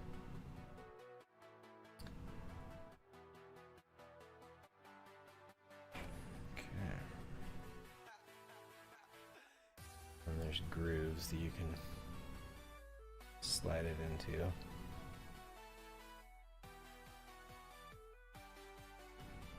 Actually, I think you go... No, I think you do go right in it. Oh, no, I don't know. I think it's under... No, never mind. You go underneath it. There you go. There we are.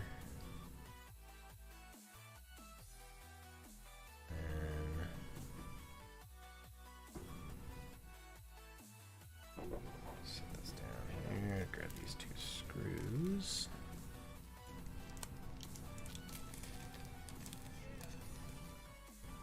Doge loaded parallel keeps smashing it, but it just keeps flashing blue and gray. Okay, now so I have to rethink my next rig. You guys always messing up my sheet. Anonymous miner, that just means you're not smashing hard enough. The route to there is, I'll let that one slide. Good old KST battery. Yeah, put that in there. KTS. Yep, KTS. You are right, Golden Wolf. Good eye. Thinking about it, actually, that seems like a familiar brand or whatever for motherboard batteries.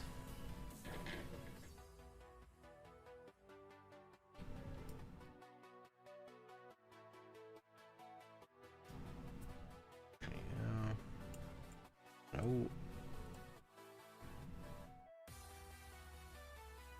Honestly, I probably don't really need to tighten these screws down or use them, period, because I'm just doing it for the duration of throwing HiveOS onto the SATA, so it may not be a big deal, but it's all good. Man, I still can't get over how small this is. The looking at it on Amazon when I bought it, it looked so much bigger in the pictures than it actually turned out to be, so it's pretty interesting. Even the pictures of the packaging, it looks bigger than it actually. I don't know. They make it out to look like it's bigger, I guess. I don't know. Anyway, it's interesting. So, yeah. Works perfectly for the purposes that I'm using it for, which is great. Hey, take care, Anonymous. No worries, man. You do your thing. Appreciate you stopping by for this Tuesday evening.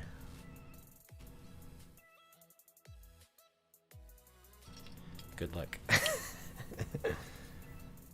Alright.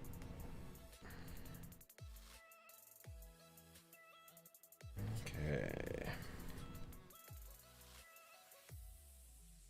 Take this. Come on. Once again, don't mind my squeaky floors. I'm hoping to be able to fix that in the semi-near future when we do a flooring project upstairs. Okay, this is not wanting to go in. Come on. There we go. That's weird. This is like super like sticking out way far. Break this thing. Man, maybe I should have gone with a more expensive one. Oh, the joys of technology. Right, TK Anonymous, gotta go. See you next time. Hey, no worries, man. Appreciate you stopping by. Take it easy. Have a good week. Okay, well, that's as far in as I can get the USB cable to go, so we'll just see if it shows up. So let's move you guys over here, and let's see here.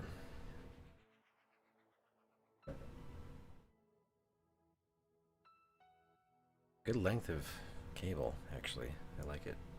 This is like perfect length for plugging it into the front USB on my tower. Let's see, that's just the charger for my headphones. Make sure I don't bump the power button on my tower. Kill everything live on stream. Let's see here. 3.0 as well, which is sweet. So we will see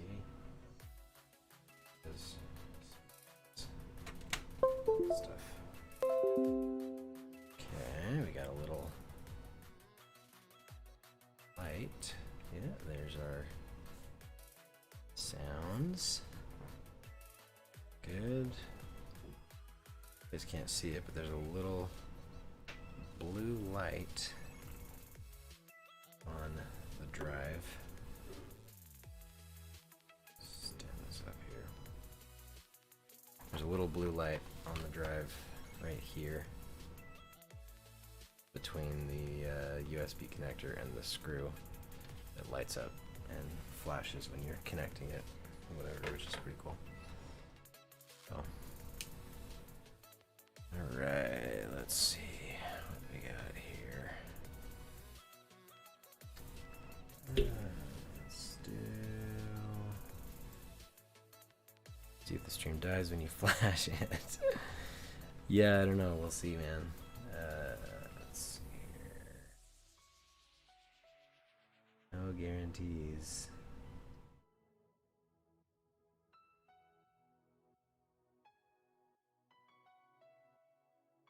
Everything.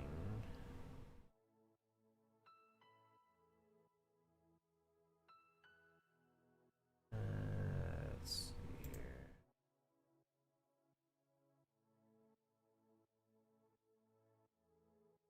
Bear with me, I'm just switching scenes in OBS. Alright.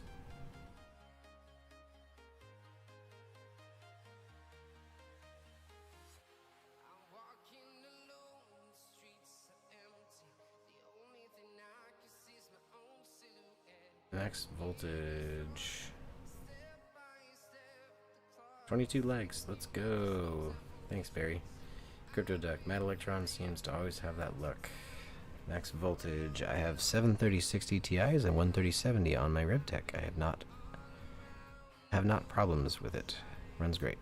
Awesome. No problems with it. Probably is what he meant to say. That's awesome, Max. That's way cool. I forgot that you had a RebTech. I didn't remember that you had snagged one of those. So that's awesome. Way cool. Alright, let's just do this. Minimize this, and let's pop out. Let's see here. Pop out. There we go. Nice.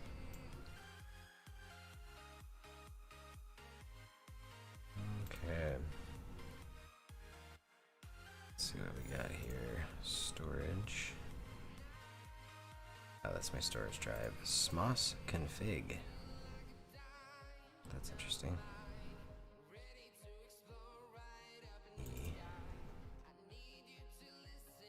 Interesting, it's 35 megabytes.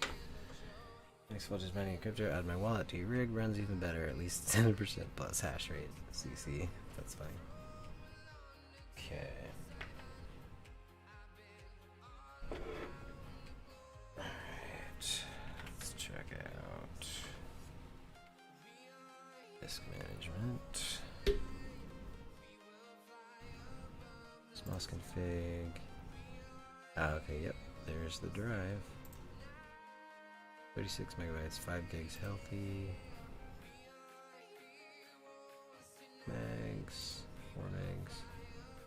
Interesting. So yeah, so that's cool. So, actually real quick, I can show you guys. I have a little, like, write-up written in the HiveOS channel on the Misfit Mining Discord about how to deal with fussy storage devices if you need to wipe it to redo the flash of, like, the HiveOS OS or whatever, because it does HiveOS, when you flash it, it does similar partition situations like this where there's like 4 partitions that it creates and burns data to. But if you're trying to clear it out to reflash or to wipe it out to use it for something else, it can be a little bit stubborn because of this, because you've got, you know, a bunch of individual partitions and you can only clear them and do different things, and it's similar to this where it's like, oh, try and delete and this and that, and sometimes it can be a little finicky. Let's see if this one will delete. Yep, there we go. So check on the chat. Max voltage mining at crypto, golden life. So what we're gonna do, and I'll do this live for you guys. So we're gonna go, and like I said, this is a way to clear a stubborn storage drive if you have one that has issues. So we will do this live. So you open up a CMD command prompt, and what you'll do is you're going to type in disk part, hit enter. It's going to need your administrative, so you go yes. It's going to open up a new prompt. Bring this down. And to see all of the disks that are currently connected to your system, what you're going to do is type in list disk. If I can type list disk, this shows the drives that are currently on your system. So there is that's interesting, 7,452 gigs, and there's a 1 megabyte free and 2 megabytes free. I'm pretty sure that's yeah, that's not the case. Sorry, I don't know why it's saying that, because there is definitely more storage than that available. That's really weird. Sorry. Anyway, so yeah, so list disk, and then you're gonna do select disk, and then a space, and then the number, the disk number, depending on the disk that you're wanting to work with. And here, let's move this over here. So I want to do, so the one that I want is disk 2, so I'm going to do select disk 2, hit enter. Disk 2 is now the selected disk. If you want to see the current partitions, you can say list part or partition. It goes short, so you can do list part. This shows partitions: partition 3, system; partition 4, unknown; size 36, size 5120. And what we're going to do is, let me clear this. Okay, I can't because this is all in disk part, and CLS is not a command, but that's all good. So let's see here. So what I'm going to do is I'm going to type clean, and here, let's see, list disk. I just want to make sure. Okay, and so I'm just double checking to confirm that disk 2, which is the M2 SSD, is selected. It'll show this little asterisk next to the selected disk. So I'm going to do clean, and then actually here, let's move this so you guys can see it happen in real time.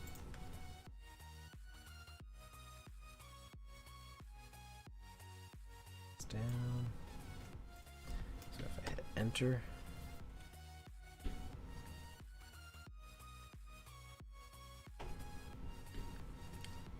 disk part succeeded in cleaning the disk, and you saw over here 111.79 gigabytes unallocated. So the clean was successful. So what I'm gonna do now is we're gonna do create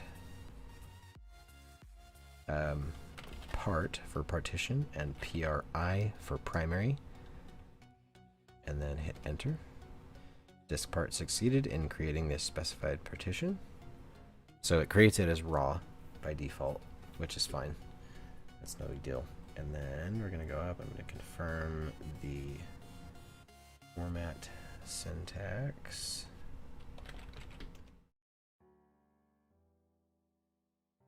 And there we are, formatting the disk. Wonder actually how quickly this is going to go, because it's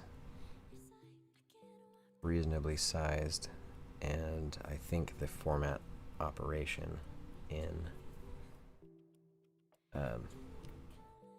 disk part is not a quick format.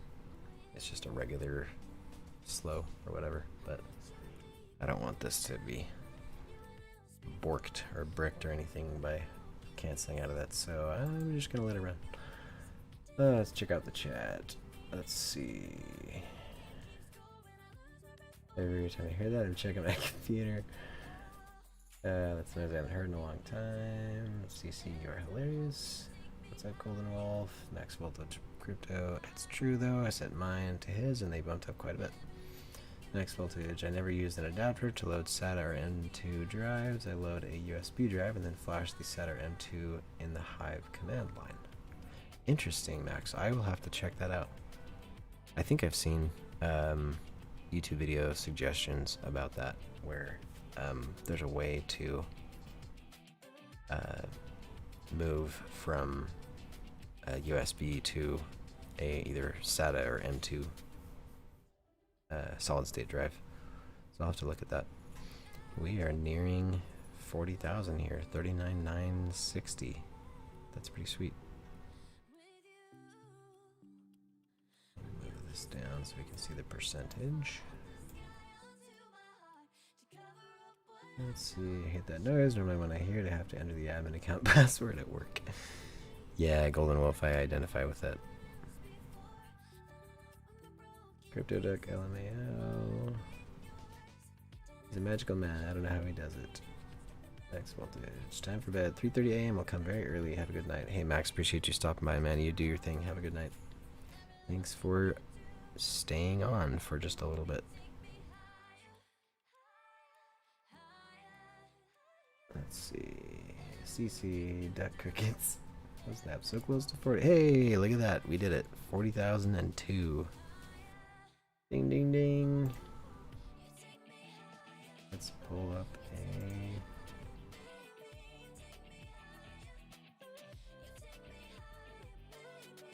Come on, where's the party emoji? Mouse is here, we go.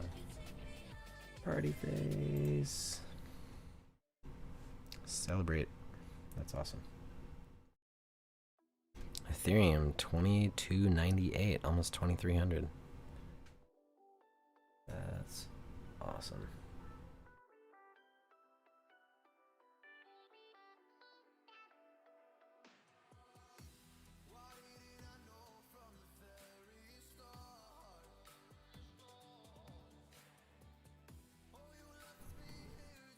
$20,038. 2299.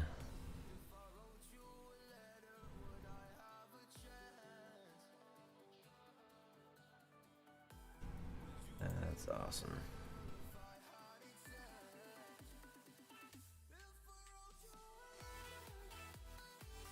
Actually, you know what? I think it's... Oh, look at that. It actually continues in disk management. That's interesting. I think disk management might interface sort of on the command line in the way that... Or I think, sorry, disk part in the command line might interface in the same way that disk management interfaces in the GUI. Not positive, but just based on experience and based on what we just saw with me closing out of the command line disk part and seeing the formatting operation in disk management continue forward. So that's interesting. Dang, 40,127. 2306. CryptoDuck, I called it. Yeah. You did. Let's see. Delete, refresh. Yeah, I think I'm gonna do this thing. It's flashing.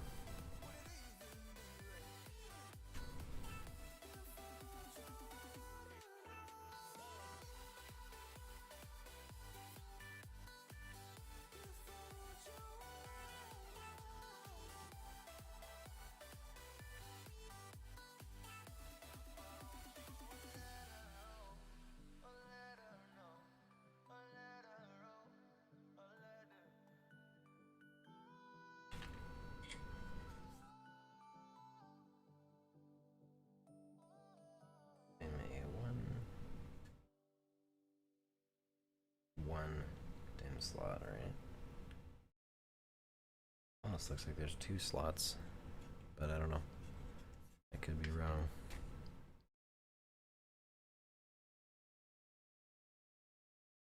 Doge Lord, come on, go up and then crash to 1,000.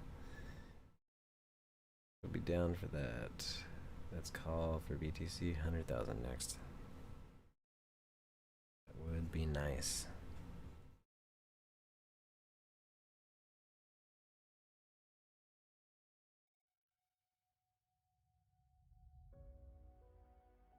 Let's go back to...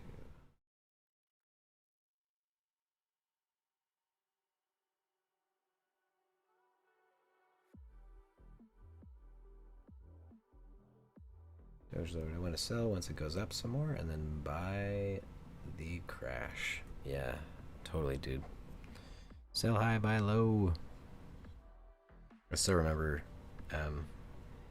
among my first, like, what, probably dozen or so transactions buying slash selling Bitcoin through Coinbase, through the Coinbase app on my phone.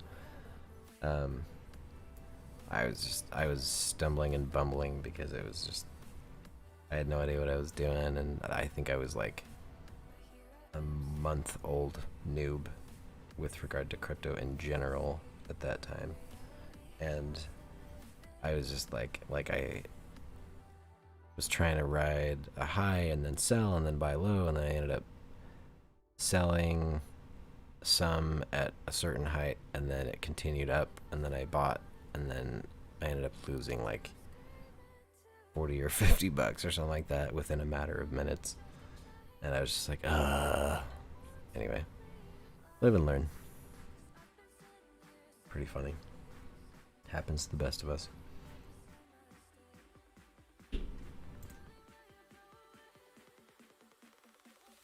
One, petition 4.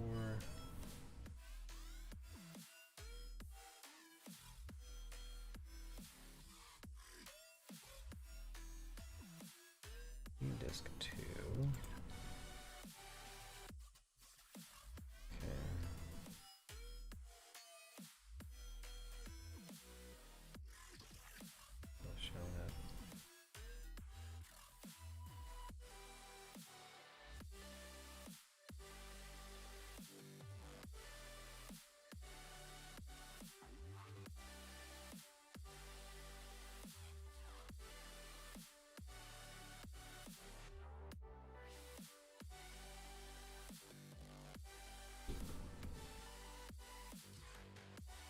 Still sitting on a chunk to cash out myself, says CryptoDuck.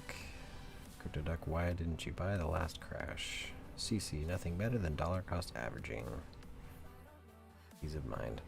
Yeah, I've heard about dollar cost averaging. I don't know a ton about it, or just don't like understand it well enough to be confident with it or whatever.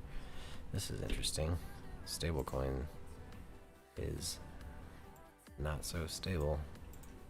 98 cents.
progress.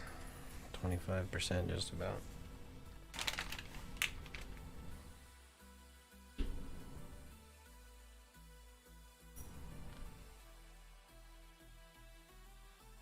This little Sabrent adapter is pretty decent. Looks like it will work perfectly for the needs. World's slowest flashing. Yeah, right. That's true.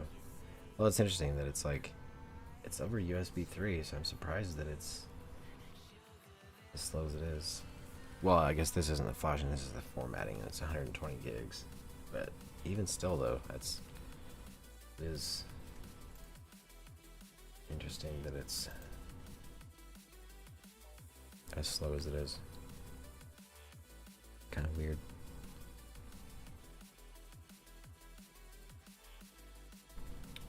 It's all good. I don't know. Man, part of me wonders if I should... Oh, here we go. Cancel format.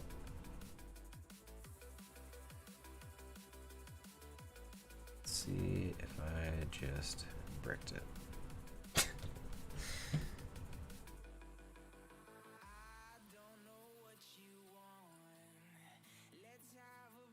Come on.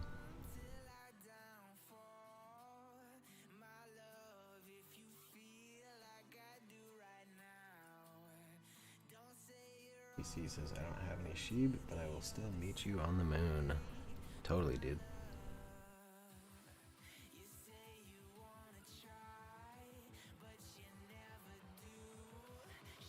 Okay, apparently Windows has trouble listening to instructions because the format is still continuing. Not entirely surprised, to be honest. Thomas Tran, what's up, man? So, Thomas Tran, we are in the process of... Here, I can show you real quick. So, I've got my RebTech board that I got from Red Panda, and I've got this Sabrent little mSATA enclosure that I threw the 120 gig mSATA SSD from the RebTech from right here into, and I'm in the process of formatting it to flash HiveOS onto it, and we'll use that for the RebTech board. I'm debating which rig I want to move to the RebTech board because I've got 7 cards on Harry and 9 cards on Hermione, and so I guess I could move 1 card from Hermione to Harry, and they'd have both of them would have 8, and then just pick and choose. To be honest, I'm actually, I don't know, I'm open to suggestions, what you guys think. So Hermione I've got on the B250 mining expert board, and then the Harry rig I've got on the H110 Pro BTC Plus board. The thing that I love about the H110 board is the motherboard built on reset and power buttons, and I have a power button for the B250, but it's one that's just on a cable, and there's no reset button for the B250, and so I just have to hold down the power button until it shuts off and then power back on. Call me lazy, but I don't know, I just like the ability to press a button to do the reset. Let's check on the chat. Crypto Anonymous Miner, good. I'm glad. I was afraid I wasn't going to be able to watch your videos anymore. What is that referring to, Anonymous Miner? Barely by the hair on my chinny chin chin. And Drama Boys actually added some liquidity to Sheeb the other day, so I got high hopes. Anonymous Miner, good, you're alive still. Yeah, Anonymous, I'm glad you're still here with us. Good stuff. Danny Denise, what's up, Danny? Nice looking board. Yeah, it is. It's a pretty sweet little thing. I like it. Thank you to Mr. Red Panda Mining for the amazing gift. So hard to even ask RebTech for a board. Need one in my life. Stop mining at 10 million sheep. Anonymous Miner just barely by the hair of my chin. Thomas trying me and my lady at 6 million sheep. Nice, dude. Crypto Duck, I'm at 56 million. What? Crypto Duck, you holding out on me? You got some crazy stash of GPUs running on Sheeb? Let's see. You want to stop at 10 to 15 million? That's minor. Good. I'm glad. I was afraid I wasn't going to be able to watch your videos anymore. After we pay rent, buying another GPU. That would be nice. Use the RebTech on an all-in-one rig. You don't have to lie to kick it, but I appreciate that seriously. Oh, so yeah, I kind of cheated. Only mine some of that. I bought a bunch. Oh, gotcha. Yeah, that's right. You did say that. Yes, you are a cheater. Cheater. Man, this is still only at 30%.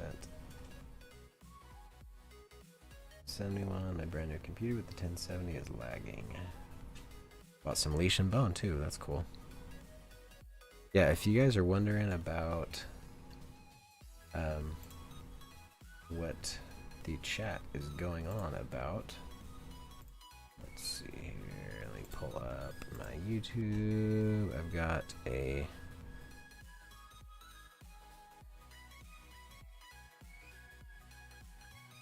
stream from last week, actually, where I went over everything about unminable and Shiba token, Shiba swap. Actually, no, this was just Shiba swap, and actually, yeah, I did go over EVGA or unminable. Man, I'm all over the place tonight. But yeah, check out the video.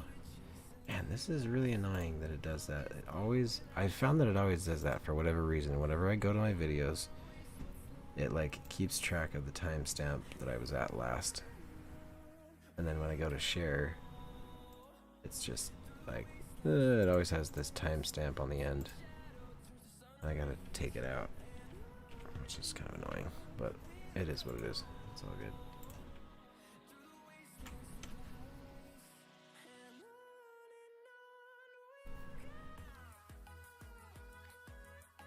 This bone is cheap. Doors out of parallel probably needs a bigger power supply.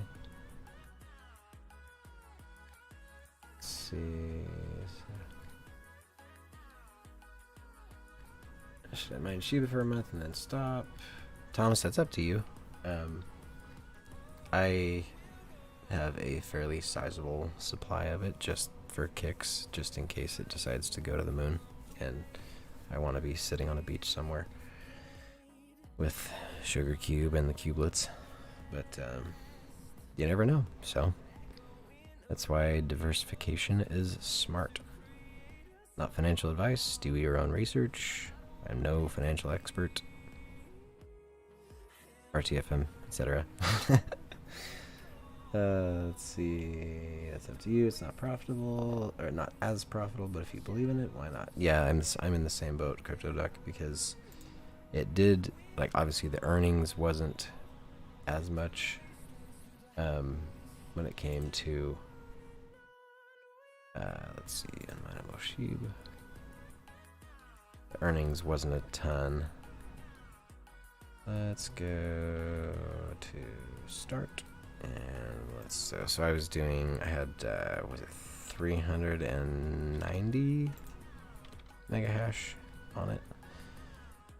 So this is 170. Dang, 3.4 million a day with less than 400 mega hash. That's pretty crazy. And what is that? Let's see, 113, 465. 1 billion per month with 400 mega hash. That's insane.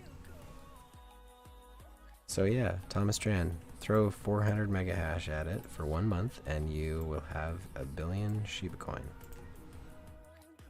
1046 45.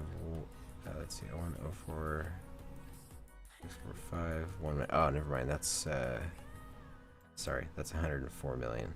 My bad. Rewind. So there's that apparently needs a bigger power supply.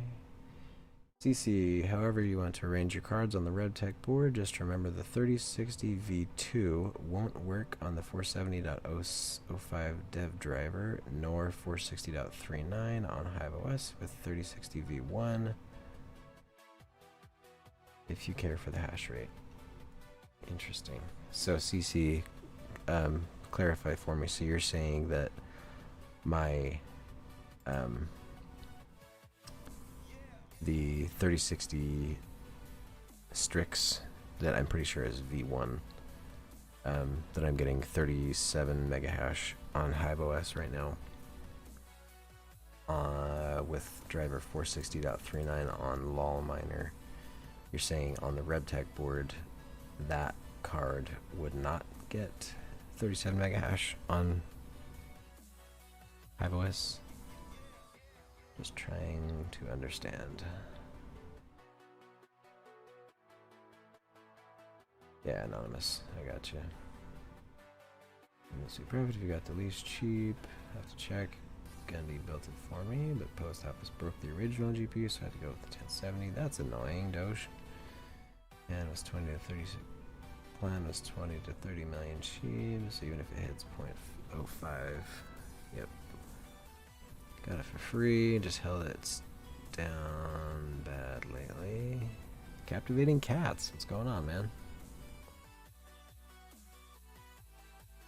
Messed up not selling my leash at 10k.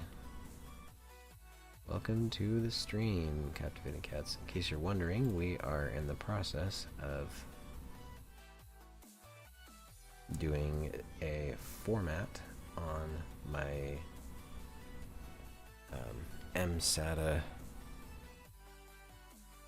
SSD from my RebTech board, and I'm planning on throwing HiveOS on it. So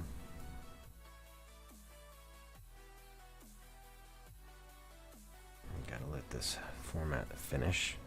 Looking back, I should have just closed out of disk part after I cleaned the drive and then just done a quick format from within Windows File Explorer, but all good. It is what it is.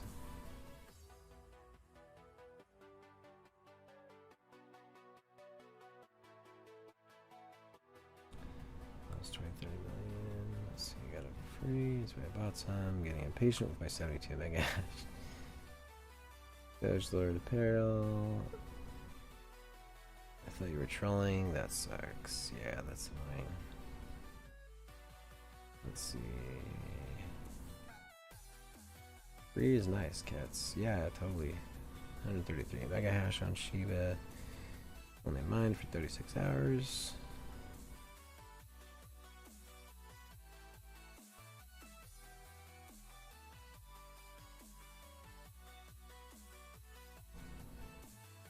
Yeah, Thomas Tron, I'm right there with you. I've got, right now, well, not right now because I'm streaming, but when I'm not streaming, I have a total of, I think it's 862, just under 862 mega hash on Ethereum on Flexpool.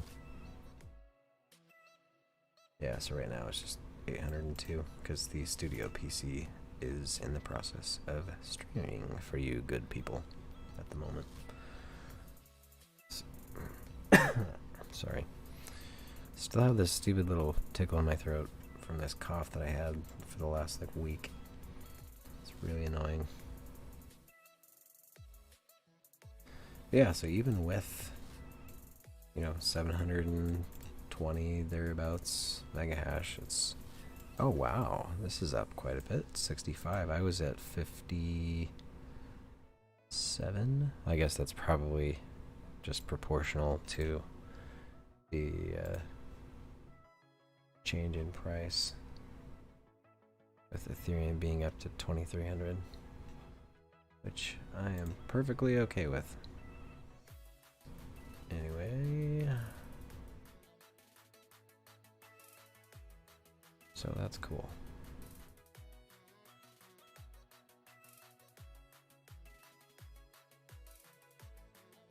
Yeah, so even though I don't have a rig on Unminable at the moment, I'm still earning SHIB. And that's because of the referrals, which is pretty cool. So yeah, check that out. I may have to throw a rig at it one of these days periodically to bump it up to the 600,000 to do the payout. Let's see. Mine for 36 hours. Go hold it for a while. I can just wait. Taking my 143070s off ETH. Yeah.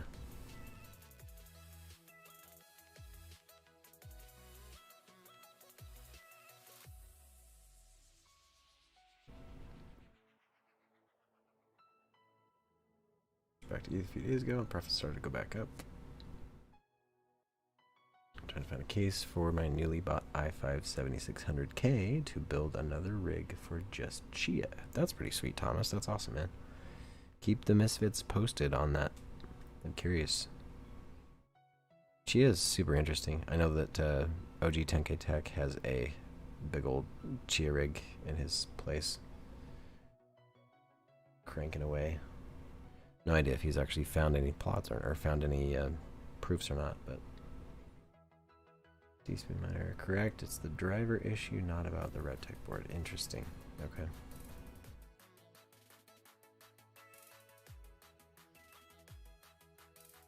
I'm going to use my Ryzen 7 5800X. 561 subs. Can't wait for you to hit 1,000 so you can live stream with the GoPro. Yeah, I still got to do some digging to see about live streaming with the GoPro. Actually, I'm going to Google this just for kicks. Let's see. Live stream to YouTube with GoPro Hero 8.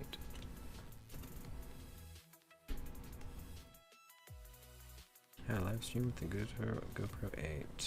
GoPro YouTube live stream issue. YouTube have restrictions for mobile device and bad news. GoPro is in that list. Either way, easy way to bypass the problem is change the meta name device send to YouTube server, but I think GoPro team will not help you, and you can use the Restream service to do it. Use your GoPro Hero as a webcam and for live streaming. So this would really be all I'd need to do. I wouldn't need to live stream directly from the GoPro to YouTube. I would just have that be a video feed, a quote-unquote wireless video feed of sorts, streaming into OBS, and then have OBS pushing the stream to YouTube. So that would probably work, it seems like. I'll have to look at it. Let's see. Captivating Cats. Cool, glad to have caught a stream. Yeah, so Captivating Cats, like you've heard, obviously, I'm Teaspoon Miner. I do Tuesdays with Teaspoon every week, typically around 9 o'clock, 9:30, thereabouts, Eastern time, and cover random stuff, unboxings, different platforms. A couple weeks ago I did Unminable. Tonight I covered ShapeShift. And yeah, so check it out. Make sure to like and sub for notifications about future content. got some stuff that I'm working on editing that will hopefully be releasable in the near future if I can find time. I know those of you who are married with kids know what that's like to find time. It's few and far between most of the time. So, but mad respect for sure. Let's see. Carter Doug didn't know that was a thing. Started making fun of more accounts. Give me a minute. How do you like Flexible? Thomas, I actually really like Flexible. It's a pretty interesting interface. We can jump back over to it here. It's been interesting to watch over the last while, because the longer I'm on it, the more I find their analytics very interesting. So obviously you've got your hash rate graph, gray being reported, average effective being 7, or average effective being the green line, and then the effective, which is like the instant, is your blue line. So the blue line being super fluctuaty that's why, is because it's the instant calculation of the calculated hash rate based on share submissions from your rig. You can turn off lines or turn them on type of thing if you want to only see certain statistics, which is cool.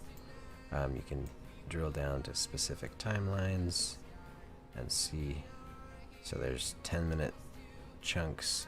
I think you can even drill down further. Yeah, there you go. Looks like it still jumps in 10-minute segments, but anyways, that's pretty cool. Same thing with shares. Every 10 minutes it shows you your share count, stale, valid, invalid, etc. Same thing with this. You can turn those on or off if you so choose. So that's a interesting metric to see only your stale or only your invalids or whatever. This shows your workers and the names, reported hash rate, which is the specific from your rig, current hash rate, which is, like I said, the instant calculated, total share count that are valid, stale shares, and invalid, if any, and then the last time that it was seen, which is the heartbeat of when the last share was submitted. You can see that the studio PC, obviously, last seen 3 hours ago because I killed the miner before I started my stream. I don't believe I've been going for 3 hours. Let's see. 2:35, close. So, that's cool. Yeah. So that's cool. 44%.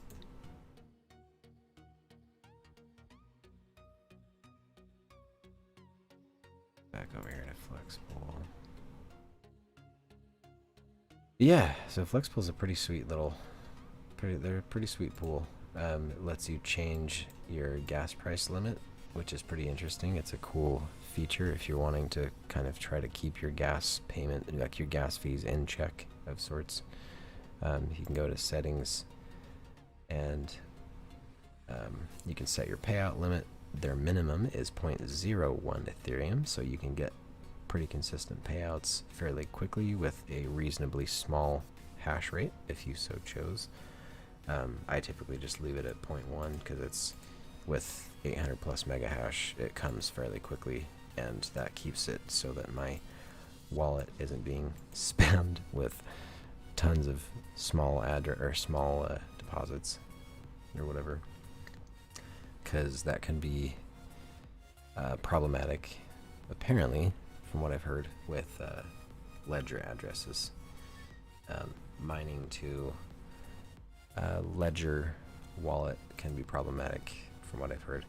So I think what I may potentially end up doing, I haven't done this yet, I've talked about it, haven't really moved forward with it, but the thought that I'd had was to change and do have my mining proceeds going to an interim, like intermediary wallet, and have that be, have that get, a month or 2 months worth of deposits or whatever, and then do a single withdrawal to my Ledger wallet every 2 months or whatever type of thing, just to reduce the quantity of transactions going to the actual Ledger wallet itself. So anyway, Doge loaded parallel my order in a few days. I'll make it up to you, I promise. 66.58 a day using your referral. Thanks, Thomas Tran. Appreciate that, dude. TC, teach some matter on HiveOS with Mini Z miner instead of LOL miner using the latest NVIDIA driver. 3060 V1 gets 40 mega hash and 3060 V2 gets 30 mega hash. That's awesome. I think I had seen or heard of Mini Z the other day, so I will have to check that out. Maybe I'll do that next week. Actually, next week, let's see what's the calendar looking like. Yeah, next week I may be able to do it. 2 weeks from now, I'm actually going to be out of town. I may potentially still do a stream just from laptop or whatever, but I may not. I gotta look at my calendar because I've got a bunch of stuff planned. We're actually traveling to see a bunch of family and friends we haven't seen for a couple of years. So we've got a bunch of little outings and meals and gatherings and stuff planned, so it'll be fun. Nice to see some of my family that live in the state that we lived in prior to moving where we are now. We've had a few of them stop through on a couple different occasions, but we'll be able to see most all the family, which will be nice. So, going to use FlexPool for Chia. I was waiting for pools. I didn't know that FlexPool had Chia. That's pretty sweet. CryptoDuck anonymous miner. Yeah, that's what Teaspoon was saying. It said on camera itself. You might be able to now with an adapter.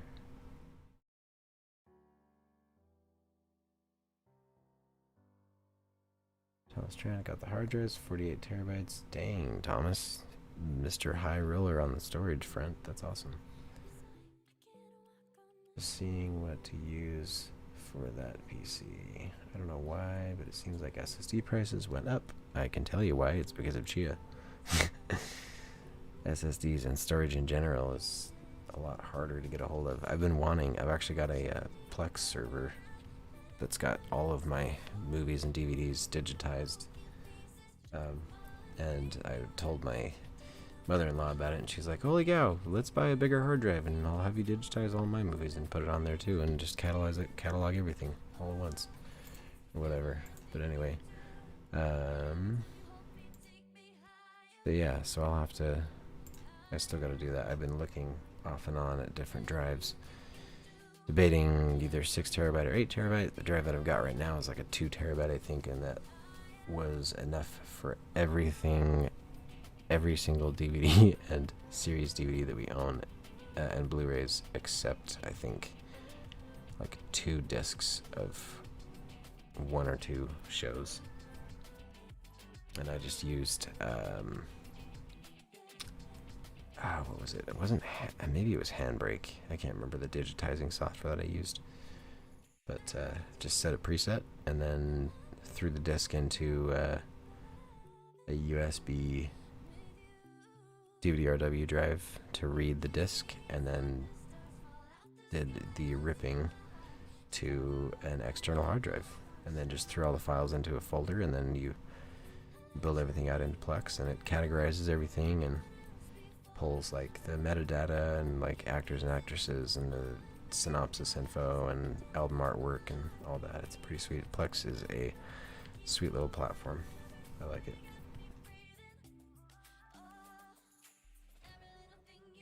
Stock the Samsung Gate 70s from Best Buy.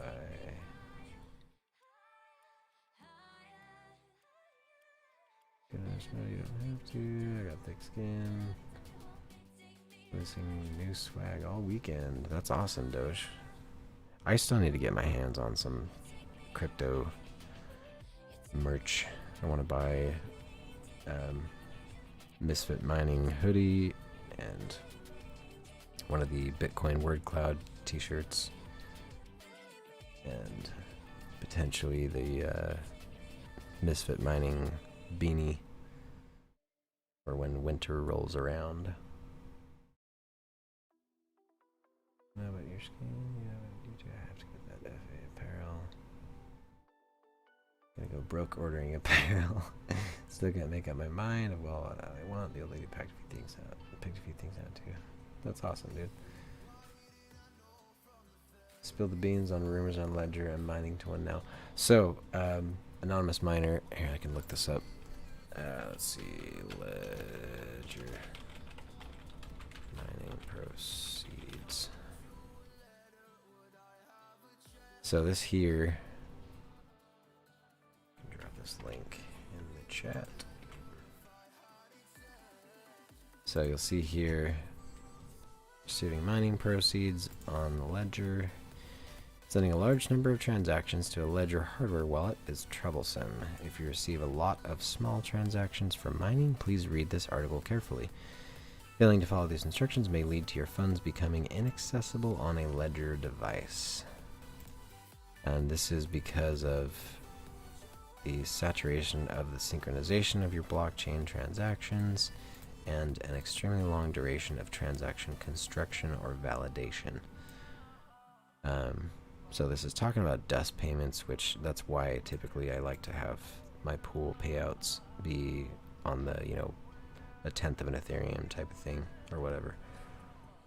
Therefore, Ledger hardware wallets are not directly suited to receive mining proceeds for coins that use the UTXO models, such as Bitcoin. So, okay, maybe with Ethereum, again, this is obvious, do your own research. This is not gospel, but maybe with Ethereum, it's not as much of an issue.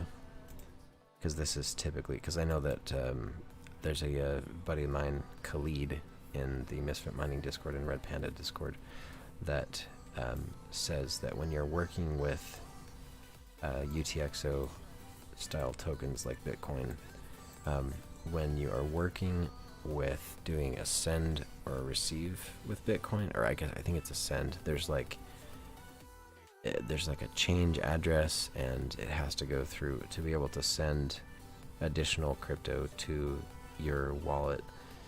It has to go through your entire blockchain of transaction history for that particular wallet, for that coin, for in this case Bitcoin. And obviously if you've got thousands, like this says, imagine that you've received 1,000 payments of 0.001 BTC, and you want to spend a total of 1 BTC. The secured chip in the hardware wallet will then have to construct a transaction of 1,000 inputs and sign every single input. This might take a few hours or might not succeed at all, since the chip may overheat or make a computation error. So it's something to keep in mind. If you've received a lot of transactions, if you've already received a large number of transactions in your hardware wallet, Ledger Live may show the following symptoms: cannot add an account as the app keeps loading in the add account window. Affected accounts never fully synchronize. Unable to send a transaction as it takes forever to calculate the total to debit, or the Ledger device does not show the transaction to verify and sign it. Because when you're working with a Ledger device, when you're sending crypto, you have to physically, because with the Ledger, there's physical buttons that you use to enter the PIN code to unlock the actual device, and then when the device is unlocked, you can interact with it using the Ledger Live software. And to do a transaction to send, you have to confirm the amount, you confirm the address that you're sending to, and then it confirms the total in fees as well that you'll pay. And yeah, so it can be interesting to work with. But yeah, I had a weird thing go with I'm trying to remember if it was, I think it was Bitcoin. And because Bitcoin is obviously, the UTXO model, I don't remember the type of token. there's a certain type that Bitcoin is. Let's see here.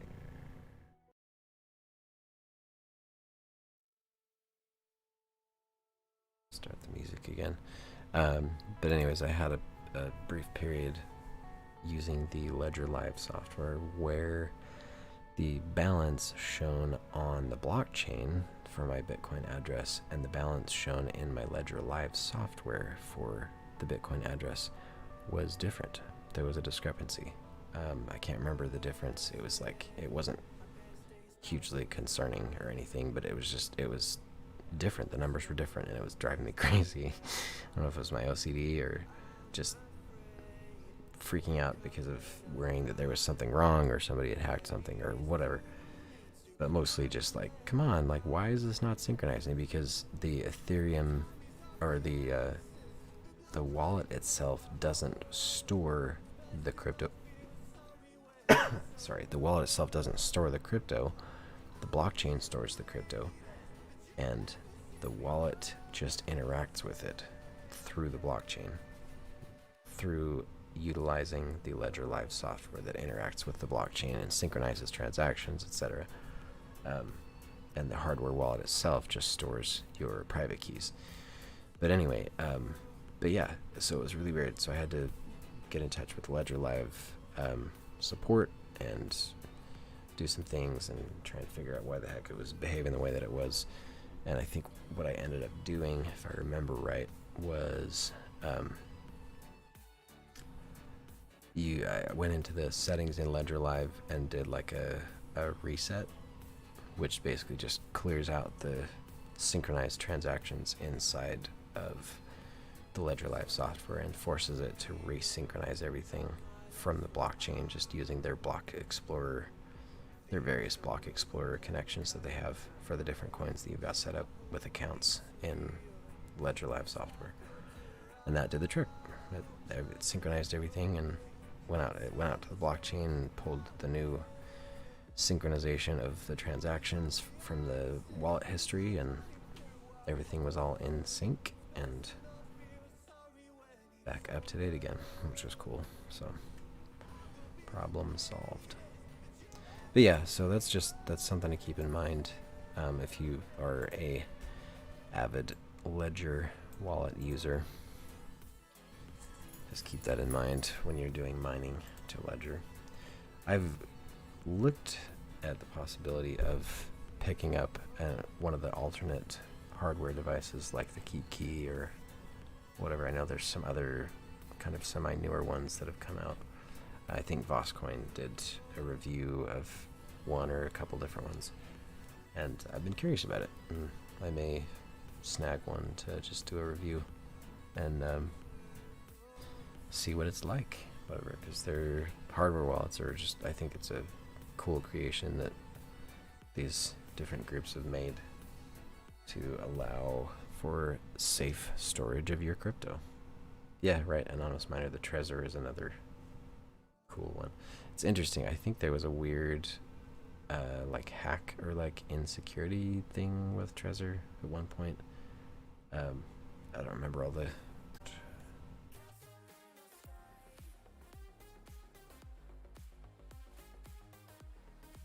there we go. Sorry about that. And we're back. That was weird. I don't know what happened. Stream glitchy. Baby, come back. There we go. There we go. Yeah, sorry about that, guys. I still need to look at snagging a new networking setup for my rig area /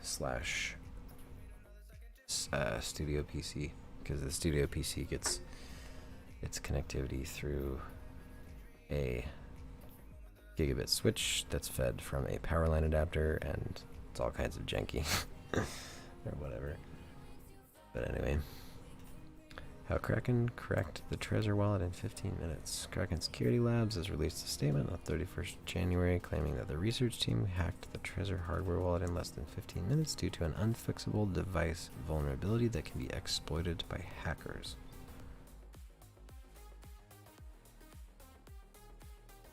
so-called read protection attack is similar to Ledger's seed extraction attack in June 2019. Unlike Ledger, though, the Kraken revealed how they cracked the treasure. Vulnerability is also related to the one found in Keep Key, which Kraken's team breached in December last year. Treasure can be unlocked by an extracted pin. Kraken security labs carry out ethical hacking attacks on crypto security companies in order to boost the overall safety of the cryptocurrency storage. In a blog post on their website, Kraken claims they identified a critical flaw in the security of both Trezor models, the Trezor 1 and Trezor Model T, in October 2019, which can be exploited by criminals. All that's needed are equipment of a few $100s, which KSL estimates could be mass produced for $75, and Ledger previously priced at $100 in 15 minutes of physical access. Kraken alerted Trezor after their findings, and as part of their responsible disclosure policy, they are now informing the public to ensure users are safe. Interesting. 3M solderless breadboard. Crazy. Glitching device. Use the equipment to build a glitching device to extract the hardware wallet's encrypted seed by attacking the STM32 microchip. They then used brute force to crack the encrypted seed, protected by a 1 to 9 digit pin, within a few minutes to gain access to the device. You can also read the full report here or watch the video below. Crazy. That's interesting. Just the 2 lines. Things are exploited by criminals all the time, but I guess they are insured. Yeah, that's right. Why can Trezor be hacked? Kaspersky Labs. Programming header, clock, USB, input buttons, and LCD screen. It's interesting. Anyway, so obviously do your own research. If you're gonna go the hardware wallet route, I have faithfully used my Ledger wallets for the last couple of years and have never had issues with it. Obviously, you know, taking proper safety measures with backing up your seed phrases. And honestly, if you're gonna work with a Ledger wallet, I would get super familiar with how to back up your seed phrase and how to do a restore with your seed phrase in the event that you actually need to do it, because it's better to know how to and not need to than to need to and not know how to. So maybe I'll do a video. I think I actually may want to do a video here in the near future about Ledger and how to set one up and get it all initialized and utilize it with the Ledger Live software and all that. So it's a pretty sweet little device. I'm a big fan. So anyway, let's see what the format is up to. 70%, getting there.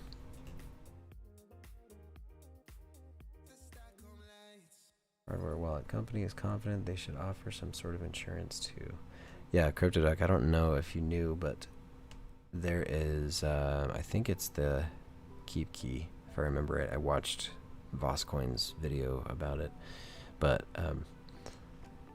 the Keep Key is preloaded, if I recall correctly, with a full Bitcoin on every single Keep Key wallet that they sell. And if you can crack the security on it, you keep the funds. Which is crazy pants in my mind. I think that's just super interesting. That's putting your money where your mouth is. That reminds me of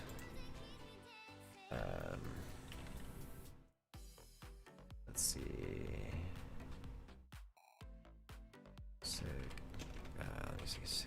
Security. If I can spell security glass. Advertising installation. Yeah, I think it was the ambient advert. I think that was this one. It's in 2010. Yeah. So 3M, I don't know if you guys have seen this. 3M did this installation where they, let's see, I think it was like,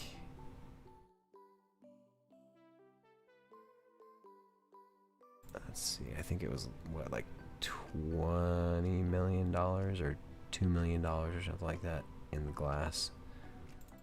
Let's see, 3M security glass money. $3 million behind bulletproof glass challenge.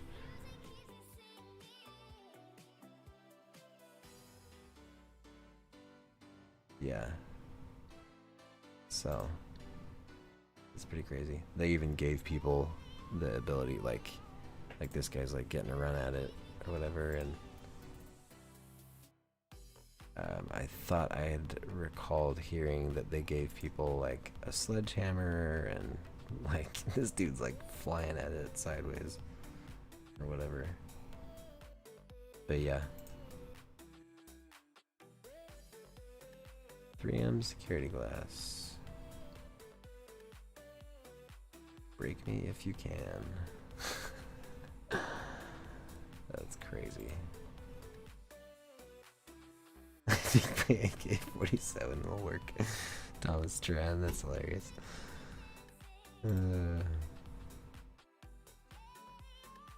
That's funny. $3 million inside the glass of the bus stop, but as an advertiser by a company which produces bulletproof glass. If you break it, you take the money home. That's nuts. Super creative.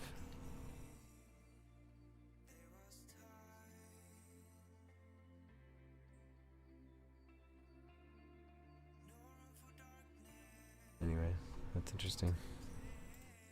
Cool stuff.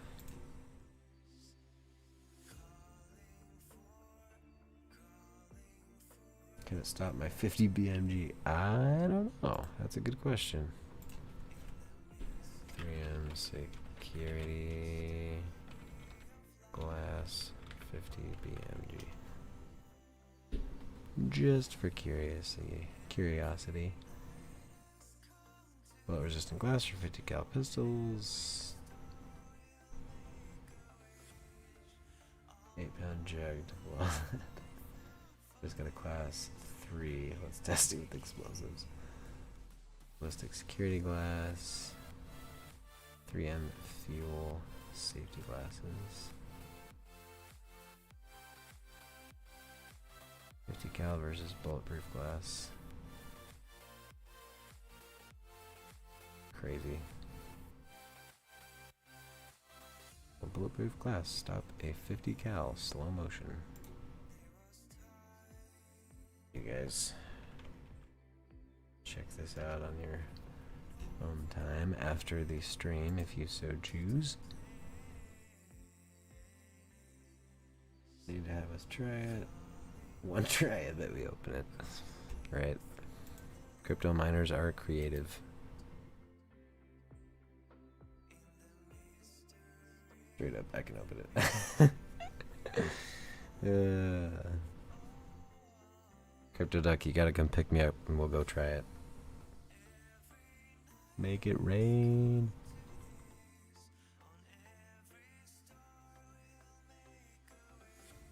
Anyway. Let's see. Market cap.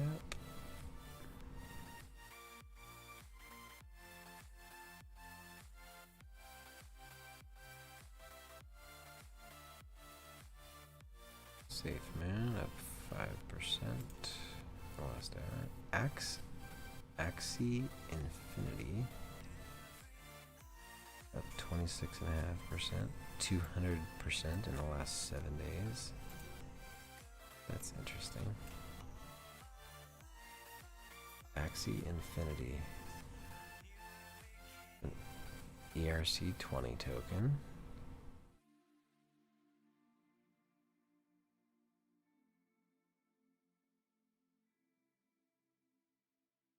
They're pulling a Zotac. Asking for pictures of stuff. Truck. Oh, that's the bus. Truck. Never heard of this token before. Let's check it out.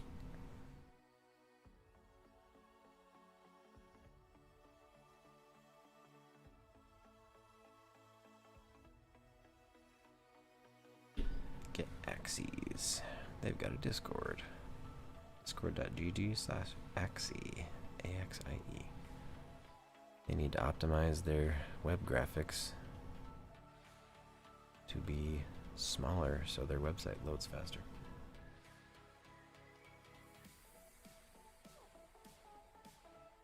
Digital Nation. Battle, collect, earn.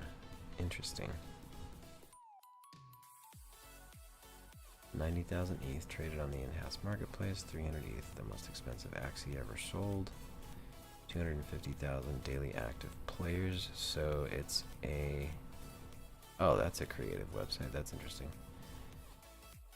Axies are fierce creatures that love to battle, build, and hunt for treasure. Build up a collection and use them across an ever-expanding universe of games. Axie, a new type of game, partially owned and operated by its players. Earn AXS tokens by playing and using them to decide the future of the game. Interesting.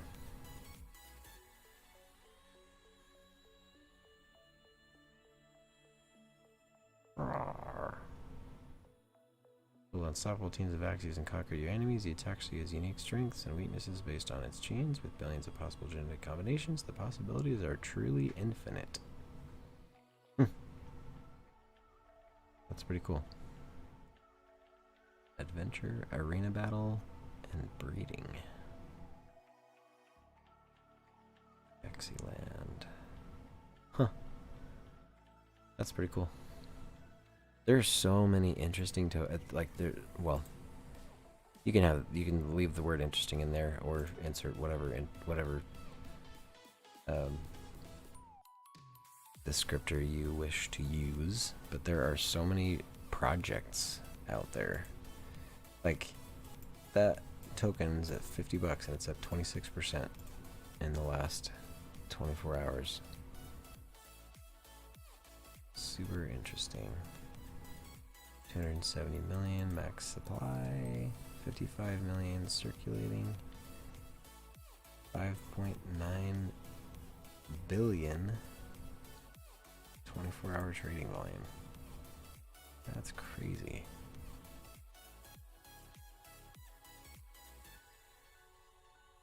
It looks like it's an NFT or something like that.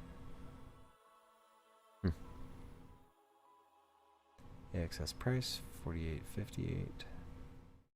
24-hour high 38. No, 24-hour low 38. 24-hour high 52. 7-day high 52.15. All-time high 52.17, which was today. Crazy.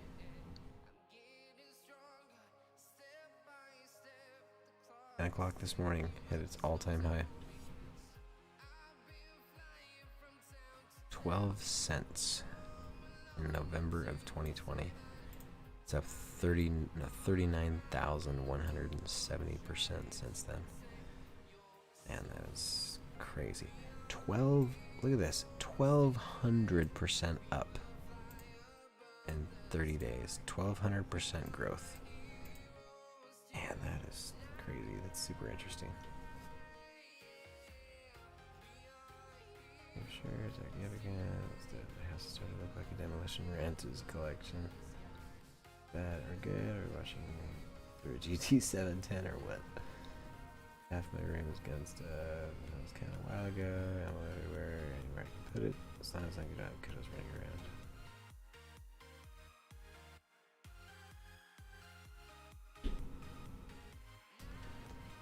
%, on the format. Getting there, finally. Thanks for chilling out with me tonight, you guys. I am probably gonna let this format finish and then call it a night. I'll throw the MSATA back into the RebTech for safety, and then just package everything up and stick it back in my mining area for the night.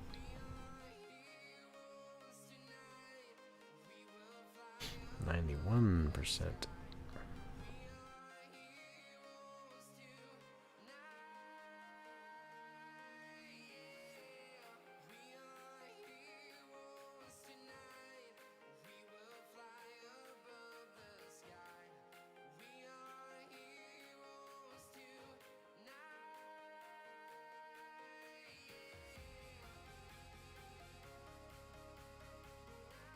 Come on.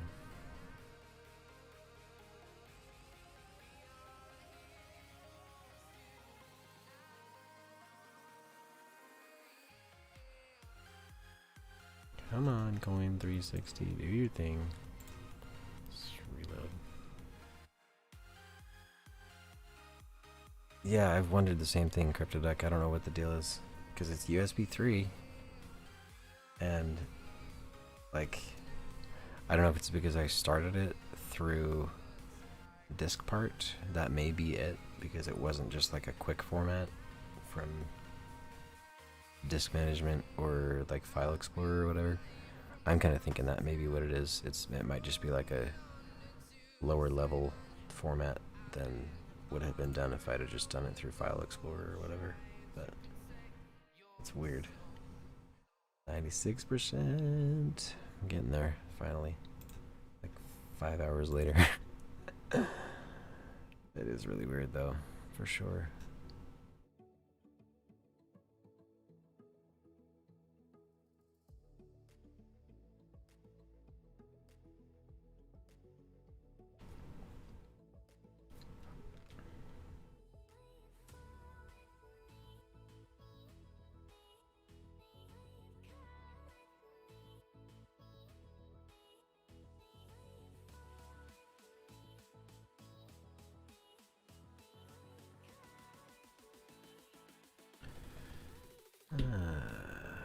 Yeah, it's whack. Right. Yeah, no, I completely agree. That's super weird.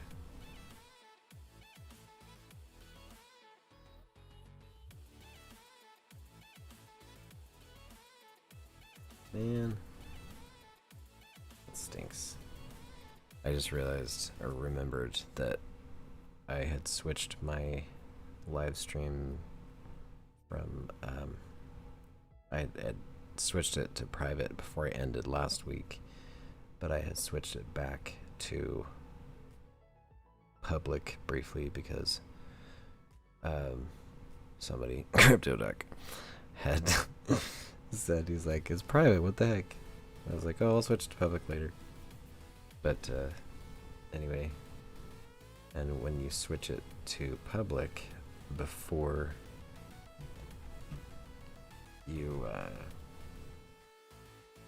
stop streaming, the next time you go live with a live stream, it automatically instantly pings the Discord bot, which is kind of annoying. And it utilizes the existing description and the existing thumbnail and all that. So I gotta remember before I end tonight to switch it back to private. And I'll make sure to post this so you guys can watch it again if you so wish. Whatever. Look at that. We are finito, finally. 111.79 NTFS. Sweet. Let's check it out in here. Oh, duh. I gotta throw a drive letter. Let's see here. Go. Let's drive letter and paths.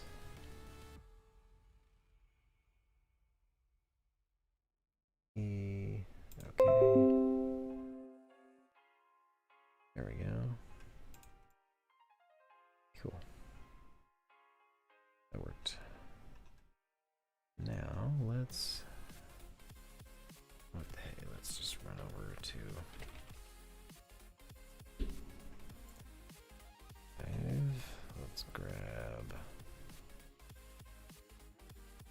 Stable GPU zip.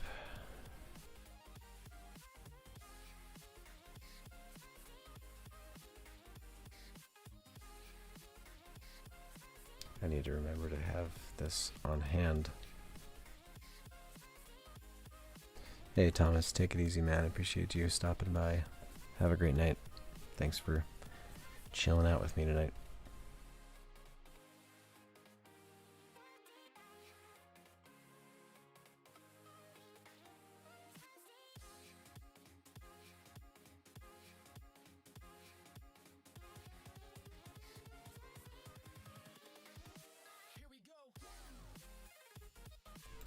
Let's see if I've got a version already downloaded.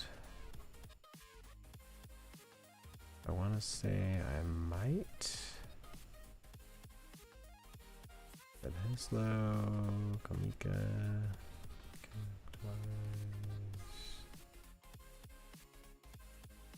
Chrome.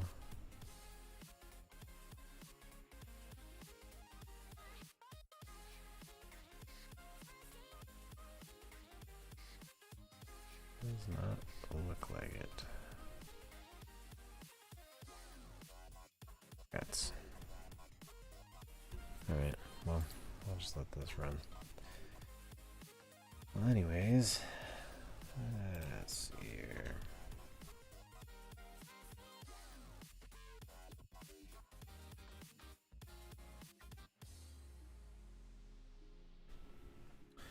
Well, I appreciate you guys for tuning in tonight. Let's see here. Go here. Let's eject disk E.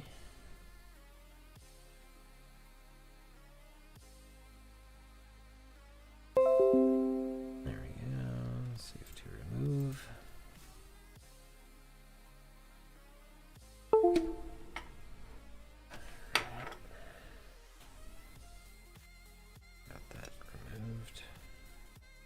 A little toasty. It looks like it worked though, so that's cool.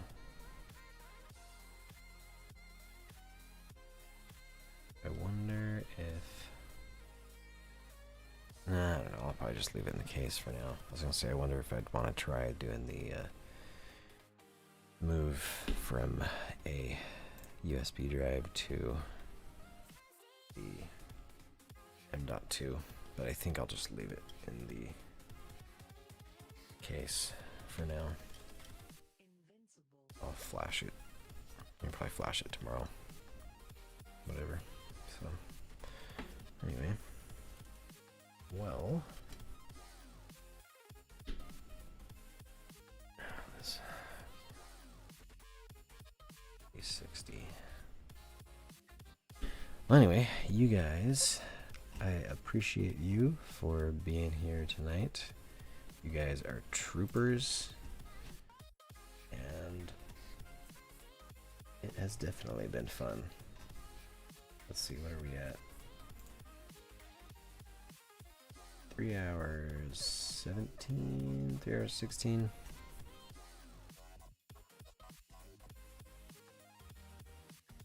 So, stream health up and down, comes and goes. Like I said, I think that's my networking issue. I've got to fix that, whatever. But anyway, like I said, appreciate you guys for being here. Make sure to like and sub, leave a comment if you so choose. Check out my other videos. I can drop my, well, I guess I don't need to drop my channel because you're on my channel currently.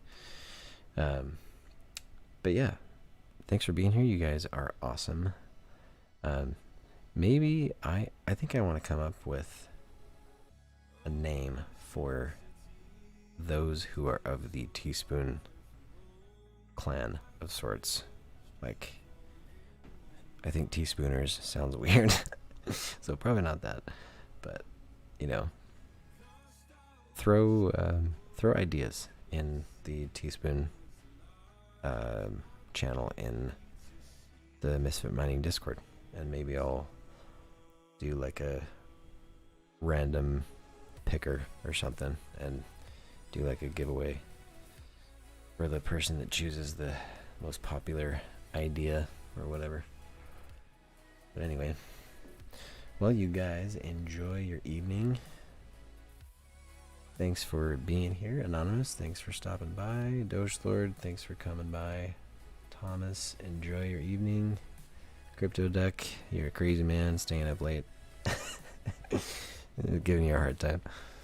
No, Crypto Duck and we're always up late. We're just night owls. Anyway,